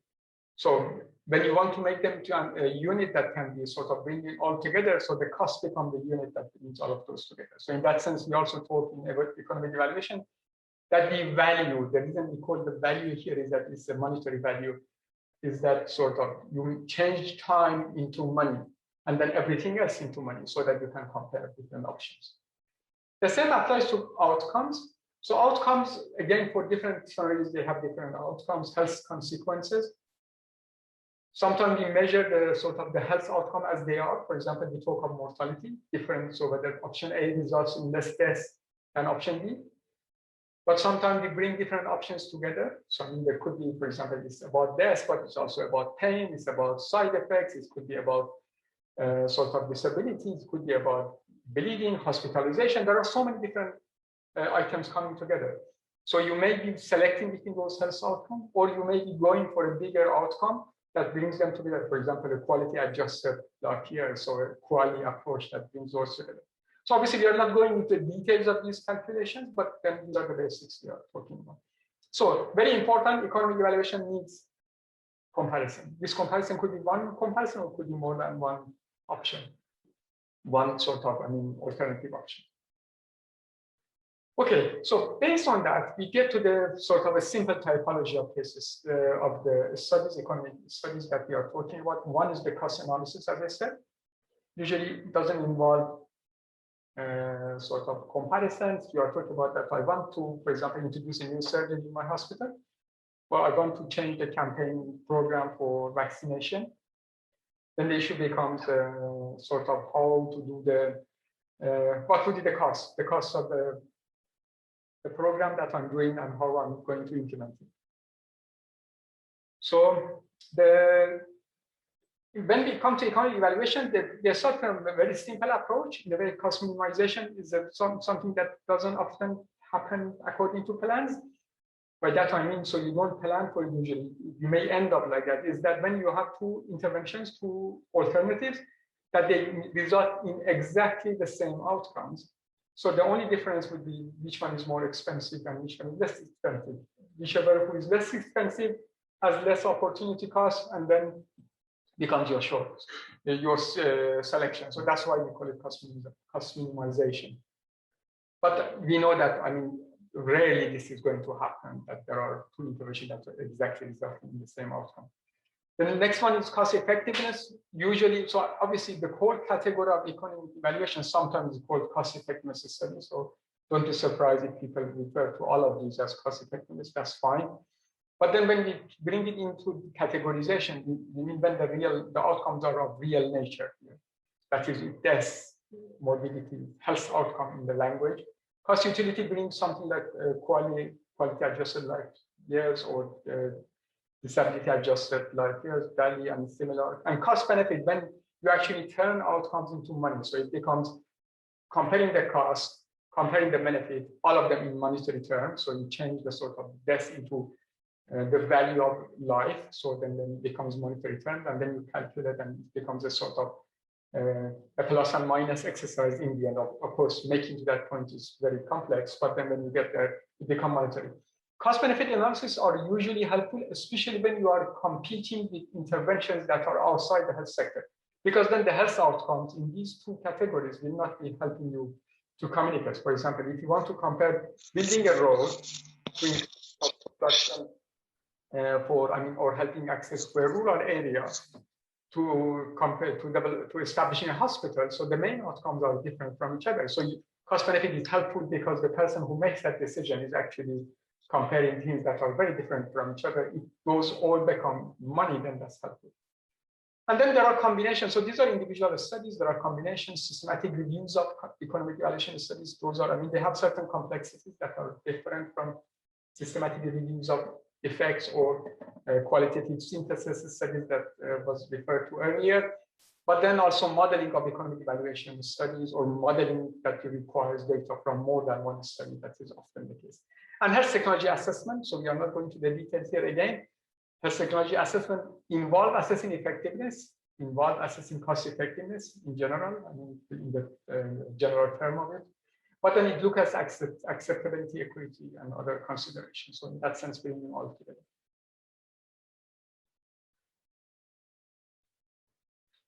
Okay, so when an economic evaluation study is going to be conducted, there are specific steps to be followed. One is identifying the question. What is the baseline comparison group? It looks the easiest pick, but all of us know it's not when we are actually deal with the policy questions, how to pinpoint the question in a way that when you answer it, the policymaker or decision maker or clinician can make the right decision. Thinking of the viewpoint.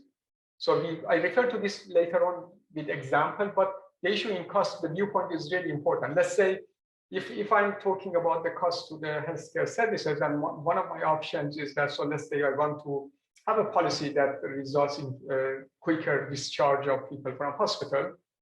So then we look at the cost from a health service sector, then the hospital cost might be reduced, say, and simplifying the situation. But then when someone is discharged sooner, they may require sort of going to the outpatient. So the cost for another sector of health sector might go up. Or also because they are discharged sooner, that means someone at home should be taking care of them. So then the cost from the society point of view might be going up. So how narrow you select your viewpoint affects how you make the results. Making sure the variables that are required are important, sort of the key variables are selected properly and that they're estimated. So we come to that later. The methods are identified, and then using sensitivity analysis. It's a general term, but it means assume things change. If they think that some items change, whether the main results change. So you have intervention A and intervention B. So let's say you have vaccine A against vaccine B. So let's say you identify vaccine A is better than in cost effectiveness analysis than vaccine B, fine. But then you say, okay, let's see if the company decided to increase the price of the vaccine by 50%, which is a possibility. Would that change my conclusion or not? So that we call it the sensitivity analysis. Such changes are analyzed on different elements of it. And then when you see the changes in certain elements do not change the outcome, you see the findings are more robust. So in different contexts, and that will help policymakers in decision making. Okay, let's go to example. So I start with a sort of example that all of us are very familiar with. So, I mean, this is an issue related to the COVID situation that all countries are dealing with at the moment. Unfortunately, still, I mean, although it's a bit different from what it was 1 year ago, but I mean, the still is ongoing. So country A has decided to increase the number of ICU beds, intensive care unit beds. So these are, I mean, for some of you that may not have clinical background, these are beds, sorry, more secluded areas, better coverage of services, better monitoring of the patient. And because some of the COVID patients that are become sort of severely ill, they need those beds. The need for those beds has increased dramatically. The country wants to increase those numbers. They are considering two options: whether to increase the number of beds in already existing ICU wards. So there is a hospital, they have an ICU ward, so listen, it has 6 beds, they want to make it 12, expand. Or establishing new ICU wards in hospitals without such resources, because the argument is that, for example, there are hospitals, for example, further in more remote areas. So then establishing ICU wards there would be actually better for COVID outcomes. And you've been asked to develop a policy. So my question to you, and I'm asking you to use the chat box for that, please.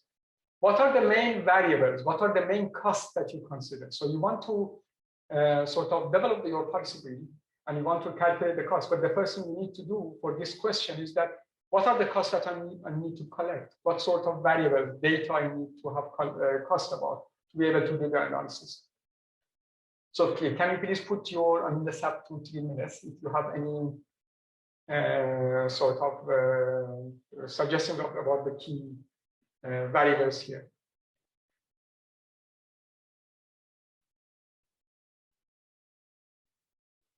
Equipment, staffing. Okay, these are very general and data, they are all correct. So can you be more specific? So when you say equipment, how you go for it? So I mean, let's, if you know the scenario, so I mean, how, because when we go to the details of it, is the complexity shows this stuff. So when, let's say, staffing, what sort of staff costs are of interest to you? Cost of patient, total number of eligible, okay.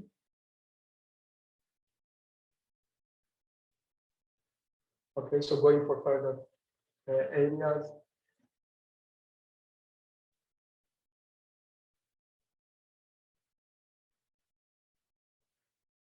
Okay, let's I mean, sort of use the examples and go a bit further. So I mean, let's say, so I mean, one of the things, the first thing comes to mind is that what is the cost of an ICU bed itself? Okay, so that's the main thing that you have. So one of your major elements. So you need to know the cost of ICU bed. Then the issue becomes, what are the specifications of the minimum specifications of ICU bed? And sometimes the countries have a clear standard for that. Then the other issue becomes, so well, someone should take care of the ICU bed. So then we become a staff. So then a staff, specialized staff, as you are highlighting, and then the costing of those special staff becomes important to your program. Then you might be thinking of the services behind those ICU beds, and you might be thinking of sort of, for example, the space that you require. So let's say you, even if you are thinking of expanding an ICU ward, that means further space for that. So what will be the cost of that? Would that be possible? Would that not be possible, etc.? And then sort of all those, so listing these oxygen consumption is a very good example, because that would dramatically increase with every ICU ward, and then that could become a major feasibility as well as the cost issue in here. So you bring all of those together, and then when you talk of different options here, your two different options, in reality, what would be that these costs vary from one to the other. If they exactly remain the same in both options, so I mean, if you ignore them, it doesn't change your comparison. You keep them in because you want to have the total cost of each arm, but then the comparison may not change. Then your next question becomes, how do you collect the required cost data for these issues? And sort of, that's the sort of, I mean, the simple but very difficult at the same time, sort of difficult exercise to do, is that because what cost could be reliable, what cost can reflect better, and how to calculate those costs based on the scenario. I come back to this a bit later. So I saw colleagues mentioning in Lebanon this has been done. If you have time, I will ask you to summarize what you have done in terms of this analysis later on in the presentation. So just checking who made this comment. Russia. So yep. Okay, so this is a summary of key sources of data usually. So as you mentioned, so you look at consumable medicines, staff time, equipment, rent, overhead, those terminologies that we all are familiar, product services. So outside the hospital setting, maybe patient family costs. Effects, you go for different issues. But then the source of cost becomes really, cost data becomes really important. I mean, one good resource is published studies. The main challenge is that whether the published studies reflect the reality of my country at the time when I'm needing this data, because they usually talk of the past, they usually talk of other contexts. So correcting them is difficult. But at the same time, if you find someone has done this study, even if it's not in your country, the good thing is that it will help you not to miss the key variables. It will help you to understand the sort of how to look at those cost data, and it may help you to adjust to the setting that you have. Different countries have specific sources of reference unit cost for the country. So I mean, so let's say in Egypt or in Iran and on some other countries of the region, so medicine cost is flat. It's decided by the sort of related bodies in the country. So if you have 1 unit of medicine cost, then you know it for everybody. In other countries, no, it differs from setting to setting. Also, it may differ from one part of the country will be the other. So then that would make it more difficult for you. For the staff cost, how to calculate the staff cost is a major issue, because that would involve the specialization, the issue of seniority level. Then usually there are some reference costs to average it. How companies or organizations do a staff cost for the units, they don't look at the detail. They say, okay, for this level of specialization, this is the average cost I put, and that would help you. Often be required to do collect data locally. As I mentioned, and RCTs often are not the best source of cost data. Okay, so at the same time, for the reason we described before, economic evaluation studies can be misleading, can give you the wrong. So that we come back to the issue of quality appraisal that was discussed in the both presentation issue. So I mean, for example, how to value different items. Let's say, I mean, if those items especially do not have market value. I mean, let's say, I mean, we talk of the service, but then the service may not have been costed in the system, doesn't have market value. Let's say, so like right now, I'm doing this workshop as part of my job for the WHO.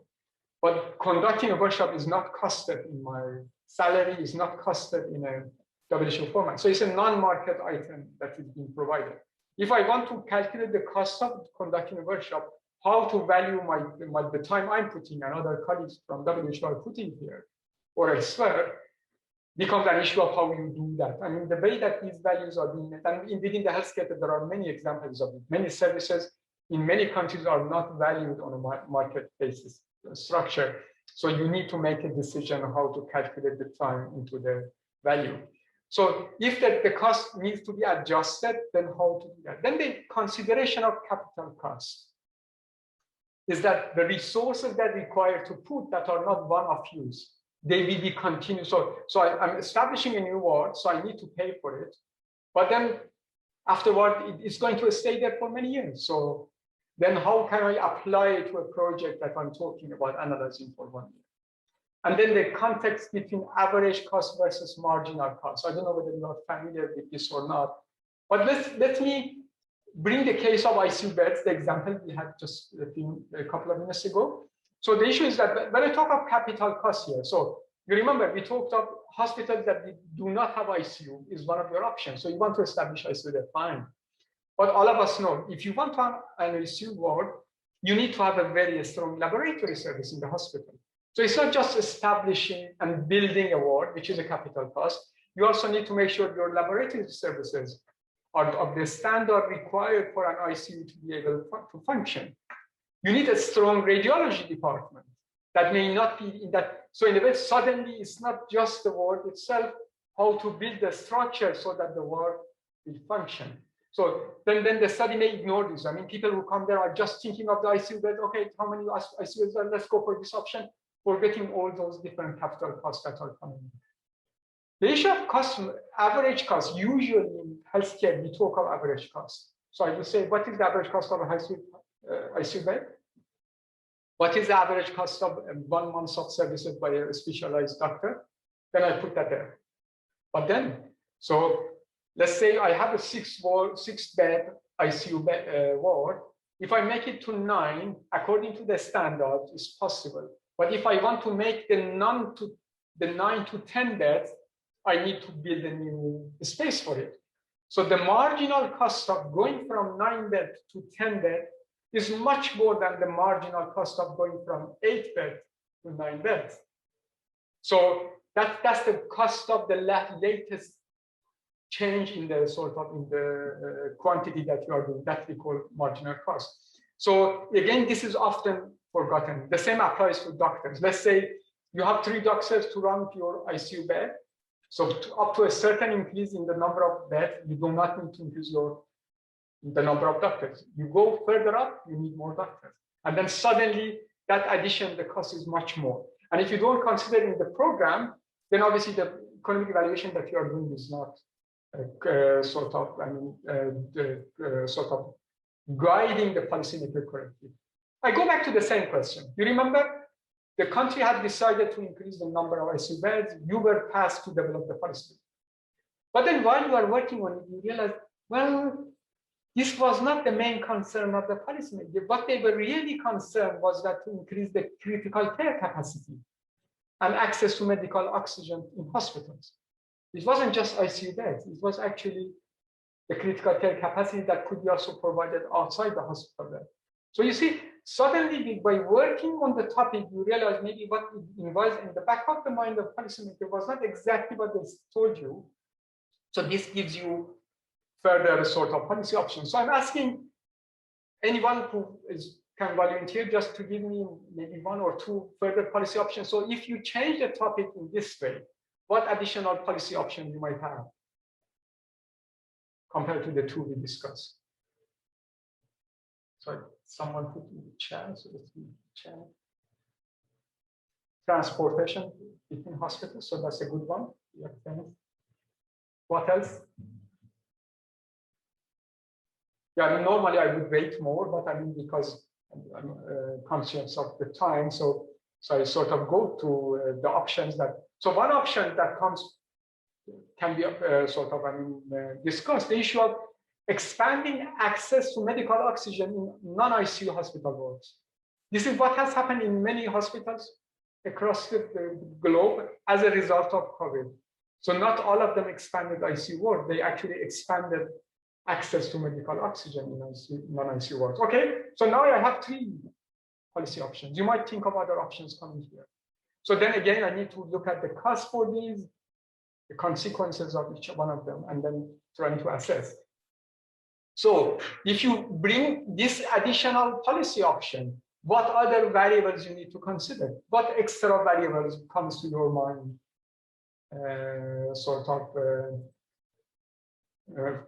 to measure for policy option?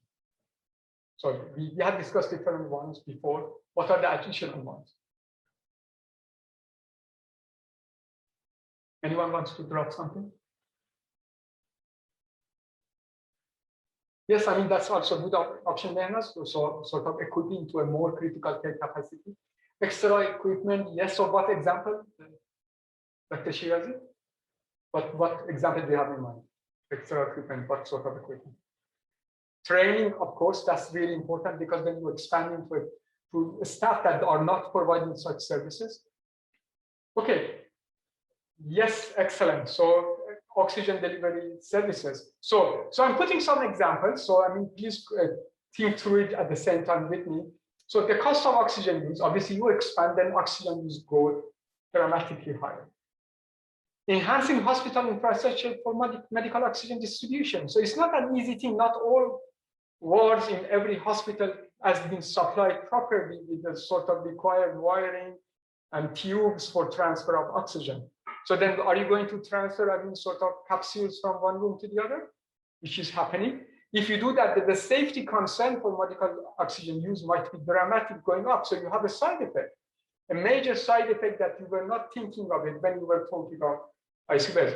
Remember in the last 2 years, at least in 3 countries of the region, we had major accidents in hospitals, I mean, explosion, because of the bad collection or keeping of the oxygen. In one country, if I remember correctly, the Minister of Health had to resign because of that when it became such a major issue. So in that sense, I mean, it's something that you need to consider. It requires capital costs. For example, do I have the capacity to produce enough medical oxygen? The system? Again, many countries around the world have this problem. New plants have to be established. What happens to other patients? Medical oxygen for others who require it. And those elements, I mean, may not have been considered. So I mean, one beautiful example we had in WHO was the work that the team in Somalia did in expanding national capacity for medical oxygen as a result of the sort of response to the COVID.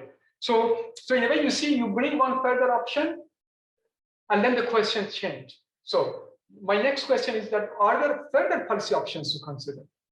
And to save time, I'm suggesting one myself here, would be that, so why not going for ambulatory care provision of oxygen, so that certain patients may not need to be sort of admitted to a hospital for oxygen, for receiving oxygen. Then obviously you have other elements that come with that, including the cost to the family, including the safety concern, including availability of those resources, etc., etc. So you see that the way you look at the cost is not just a sort of exercise in theory, it's actually very much relating to what the policy options are. And that's, if you don't look at the policy options carefully, your cost analysis is not adequate. So then, I mean, I refer to those elements of quality appraisal. The follow-up period, for example, is very important. It was referred to earlier. So certain issues, they show their side effects or the good effects in a longer period. The real cost may show itself later, unrelated to healthcare costs. It could be sort of an issue, the productivity cost, the overhead costs, etc. Have they been considered properly or not? So other aspects is the viewpoint of the study. I mentioned that, so I'm not going through that example again. The basic assumptions of the study. So the study might be saying, okay, no, this is not going to be an important change here. So we assume that this cost is not big.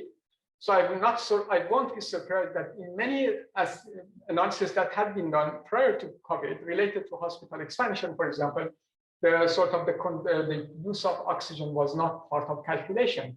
Suddenly it became a major issue in here. So if those you want to use those data, then it may not give you the correct situation.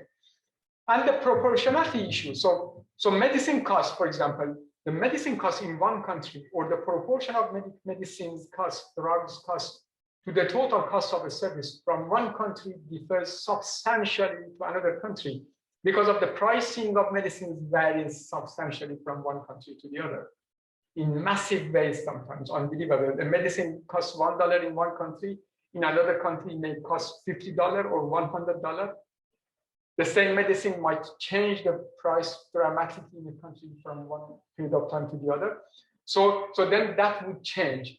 Certain meaning of terms in one country differs. So what a nurse does in France is different from what a nurse does in the UK, to what a nurse does in Egypt, or to what a nurse does in Saudi Arabia, or in Lebanon, or in Jordan.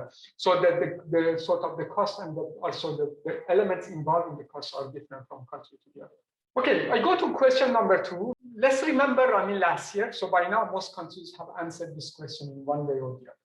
So let's think of early 2021 when we were expecting the vaccines to come out and they were coming one after the other. The quantity and availability was not that clear, but the countries started to plan. So country B was developing at the time a vaccination agenda against COVID-19.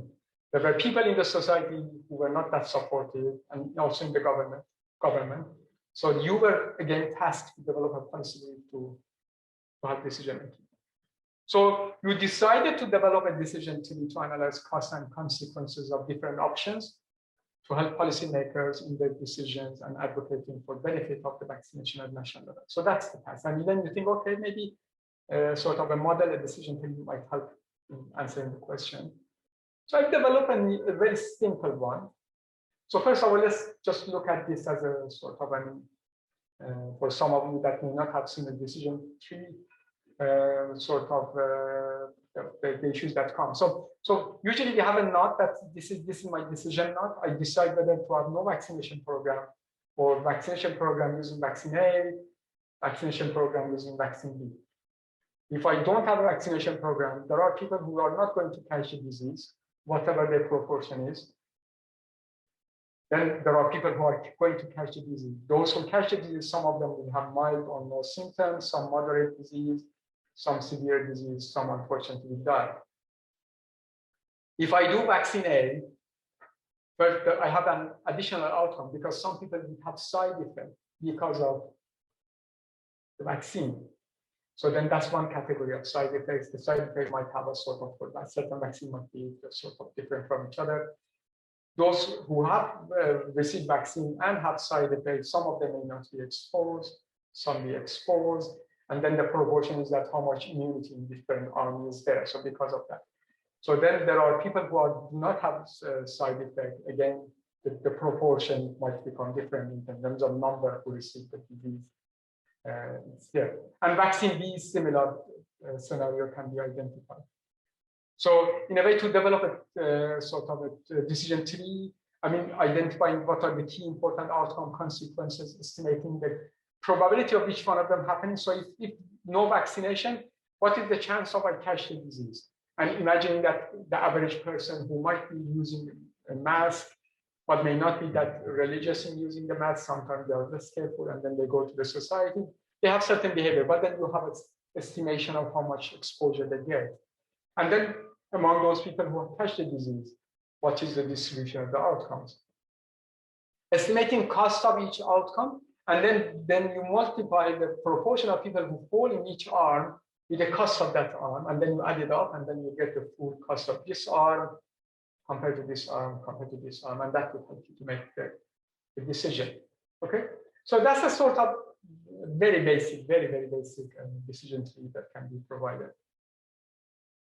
The question I have from you: are there any outcomes or options to add to the decision tree?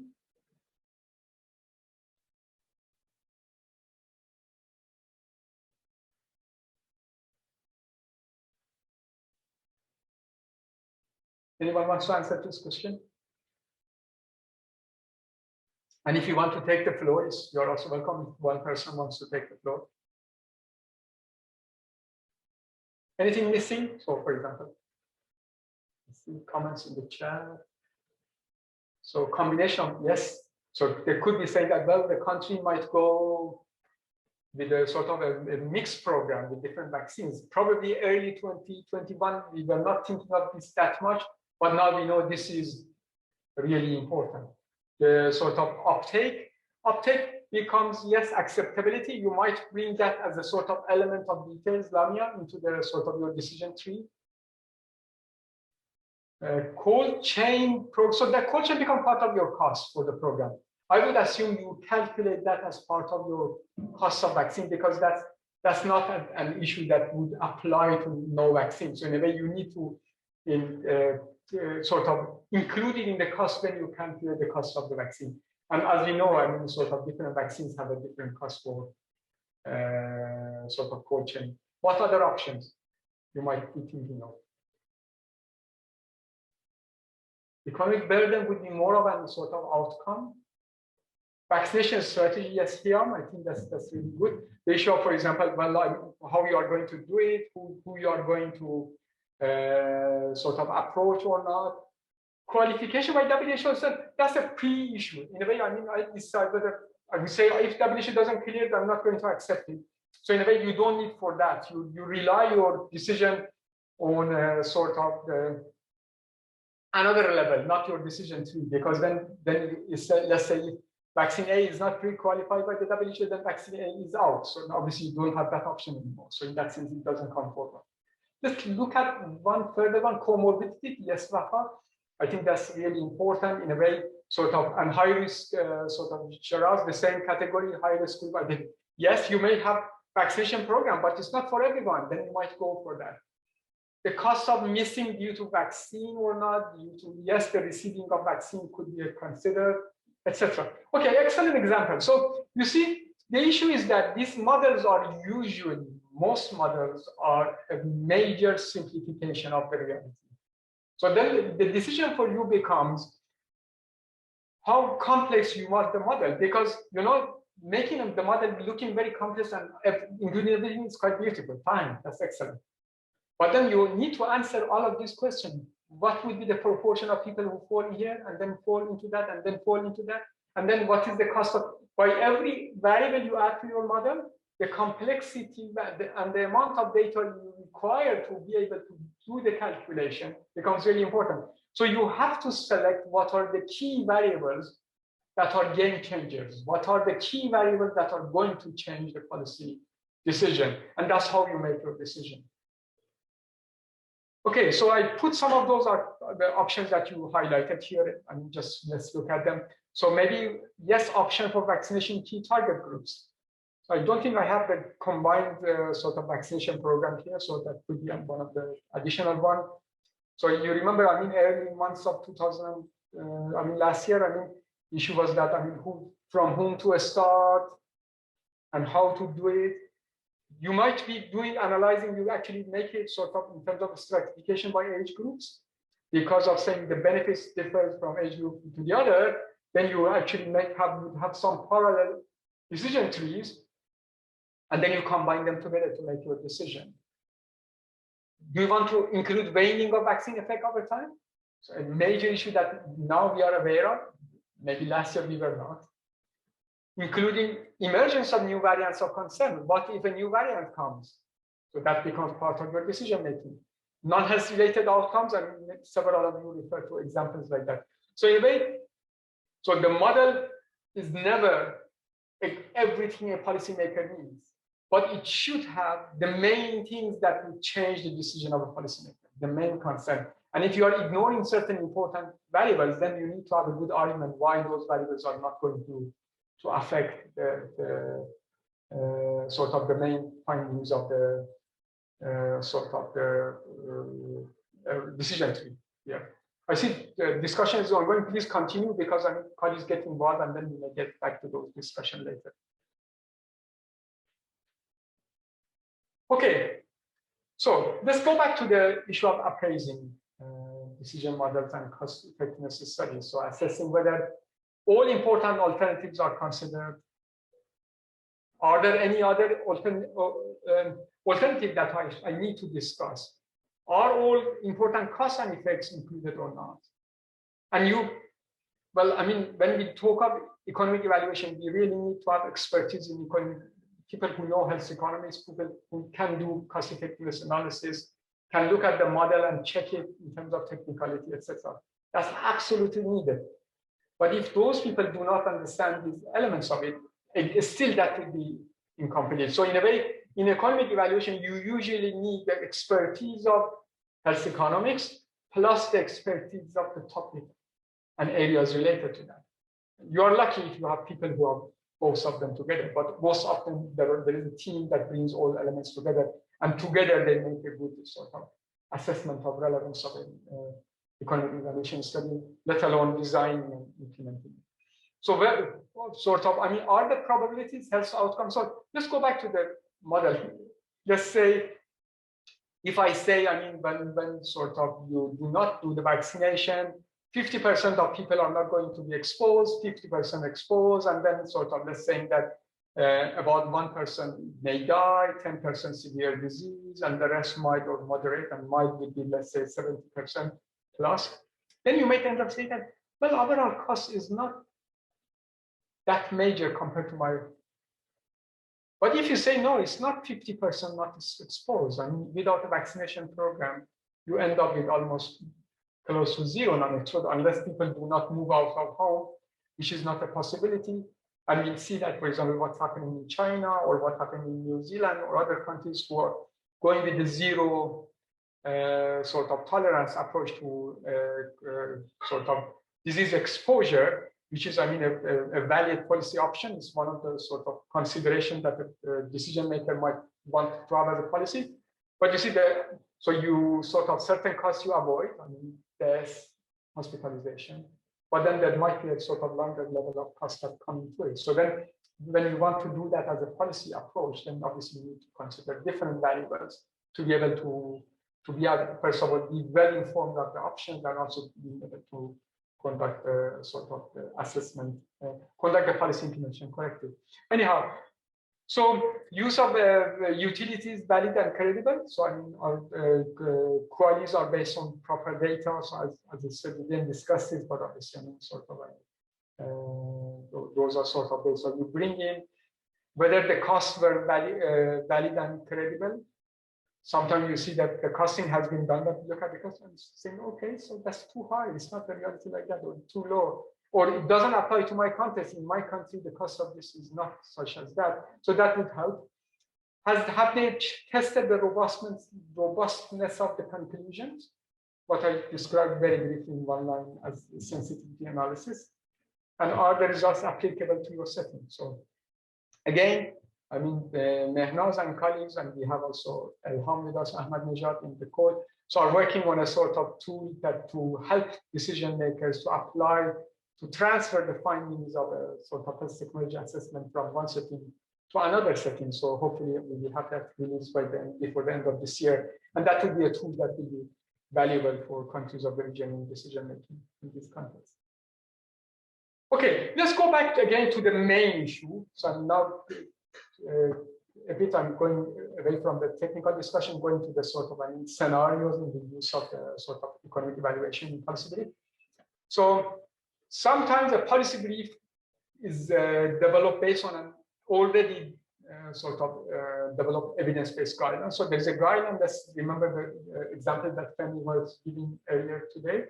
So let's say I have a guideline to reduce WHO guideline recommendations for reducing maternal mortality in countries. And then, for example, there are certain interventions to reduce hemorrhage, bleeding after delivery, child delivery, which is a major cause of death for mothers in low and middle-income countries. So I have certain interventions for that. It's been given for to do this, do that. Doctors should do this, nurses should do that, hospital managers, primary care centers should do. The list of recommendations are there in terms of guidelines, and there are WHO guidelines that discuss these things in detail. Then you may want to develop a policy brief.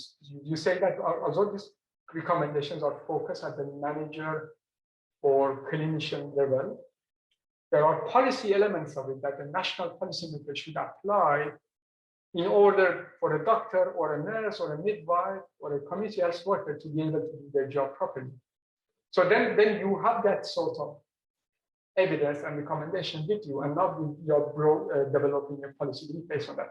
When such a scenario exists, you usually have cost-effectiveness studies. In several of maternal studies, actually, I mean, we are lacking the WHO because the qualitative synthesis data, the ones that Chris described earlier, is also developing that. Actually, I would like to say some methodology for use of this data was developed. And I was lucky to be part of that team for a work that the researchers did for the WHO. So I mean, WHO requested that, and then a group of researchers from several countries came together, developed methodology how to apply that to that setting. So then you use that, and then you apply it to your context. You may need local data cost to bring to the picture, so to make it valid for your country. Similarly, if there is a health technology assessment study, and then you want to develop a policy brief, a short policy documentation that would summarize it, would make it clear to a policymaker, then the issue becomes, I mean, if it's within your context and it's recent, so then it's easier. If it's from another country or it's not very recent, then the issue becomes focusing on transferability, adaptation of the findings to your setting, and then you may need to have further data on consequences, cost, and your context. However, most of the policy briefs that we have to develop do not have the luxury of having an HTA before or evidence-based guideline before being conducted. So often clinical effectiveness studies are lacking. And then the issue is that, I mean, how to conduct the required cost analysis, effectiveness analysis that would help policymakers.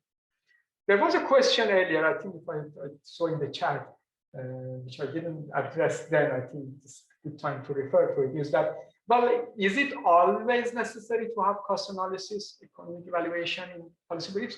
Well, the short answer is no, it's not always necessary. But I mean, most of the time, the reason it doesn't exist there is that either we didn't think about it, or we didn't have the resources to do it or collect the data.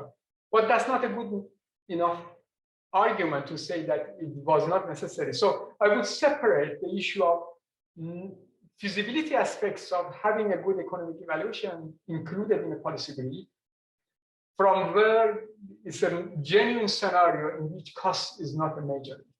If that's a genuine scenario, so you need to argue saying that we did not consider cost because of 1, 2, 3, 4, and cost was not a factor for policymaker decision making because of these reasons.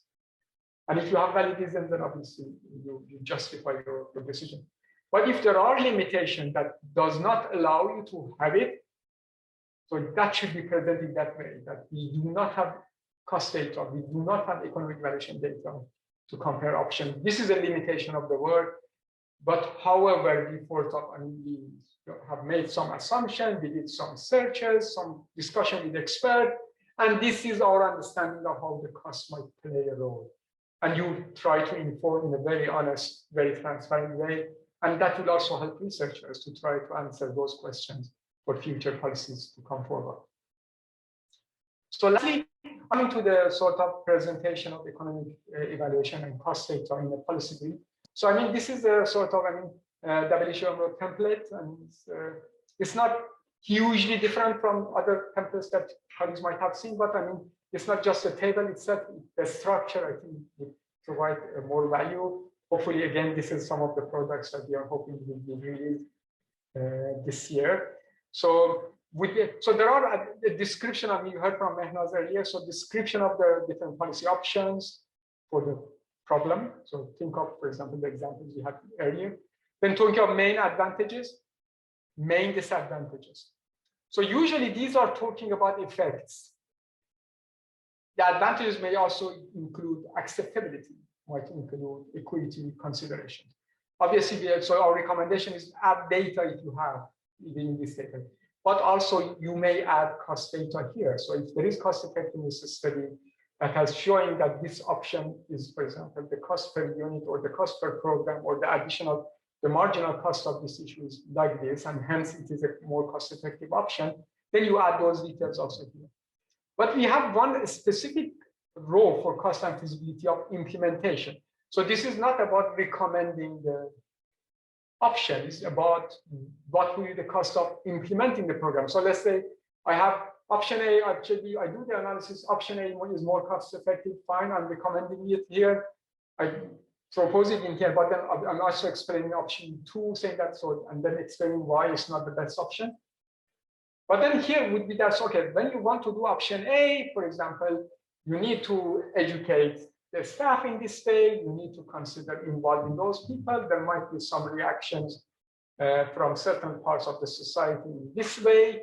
What are the feasibility aspects of that? What are the cost aspects of that? So the cost aspects are not only related to selecting options, also related to implementation phase of it. Again, then the policymaker would not look at also saying that I'm going to select these, but also they know the selection means that doing it. So then what would be the cost of doing it? So they bring it together in here. Okay, so I think, yeah, I'm just maybe 2 minutes beyond time, so apologies for that. And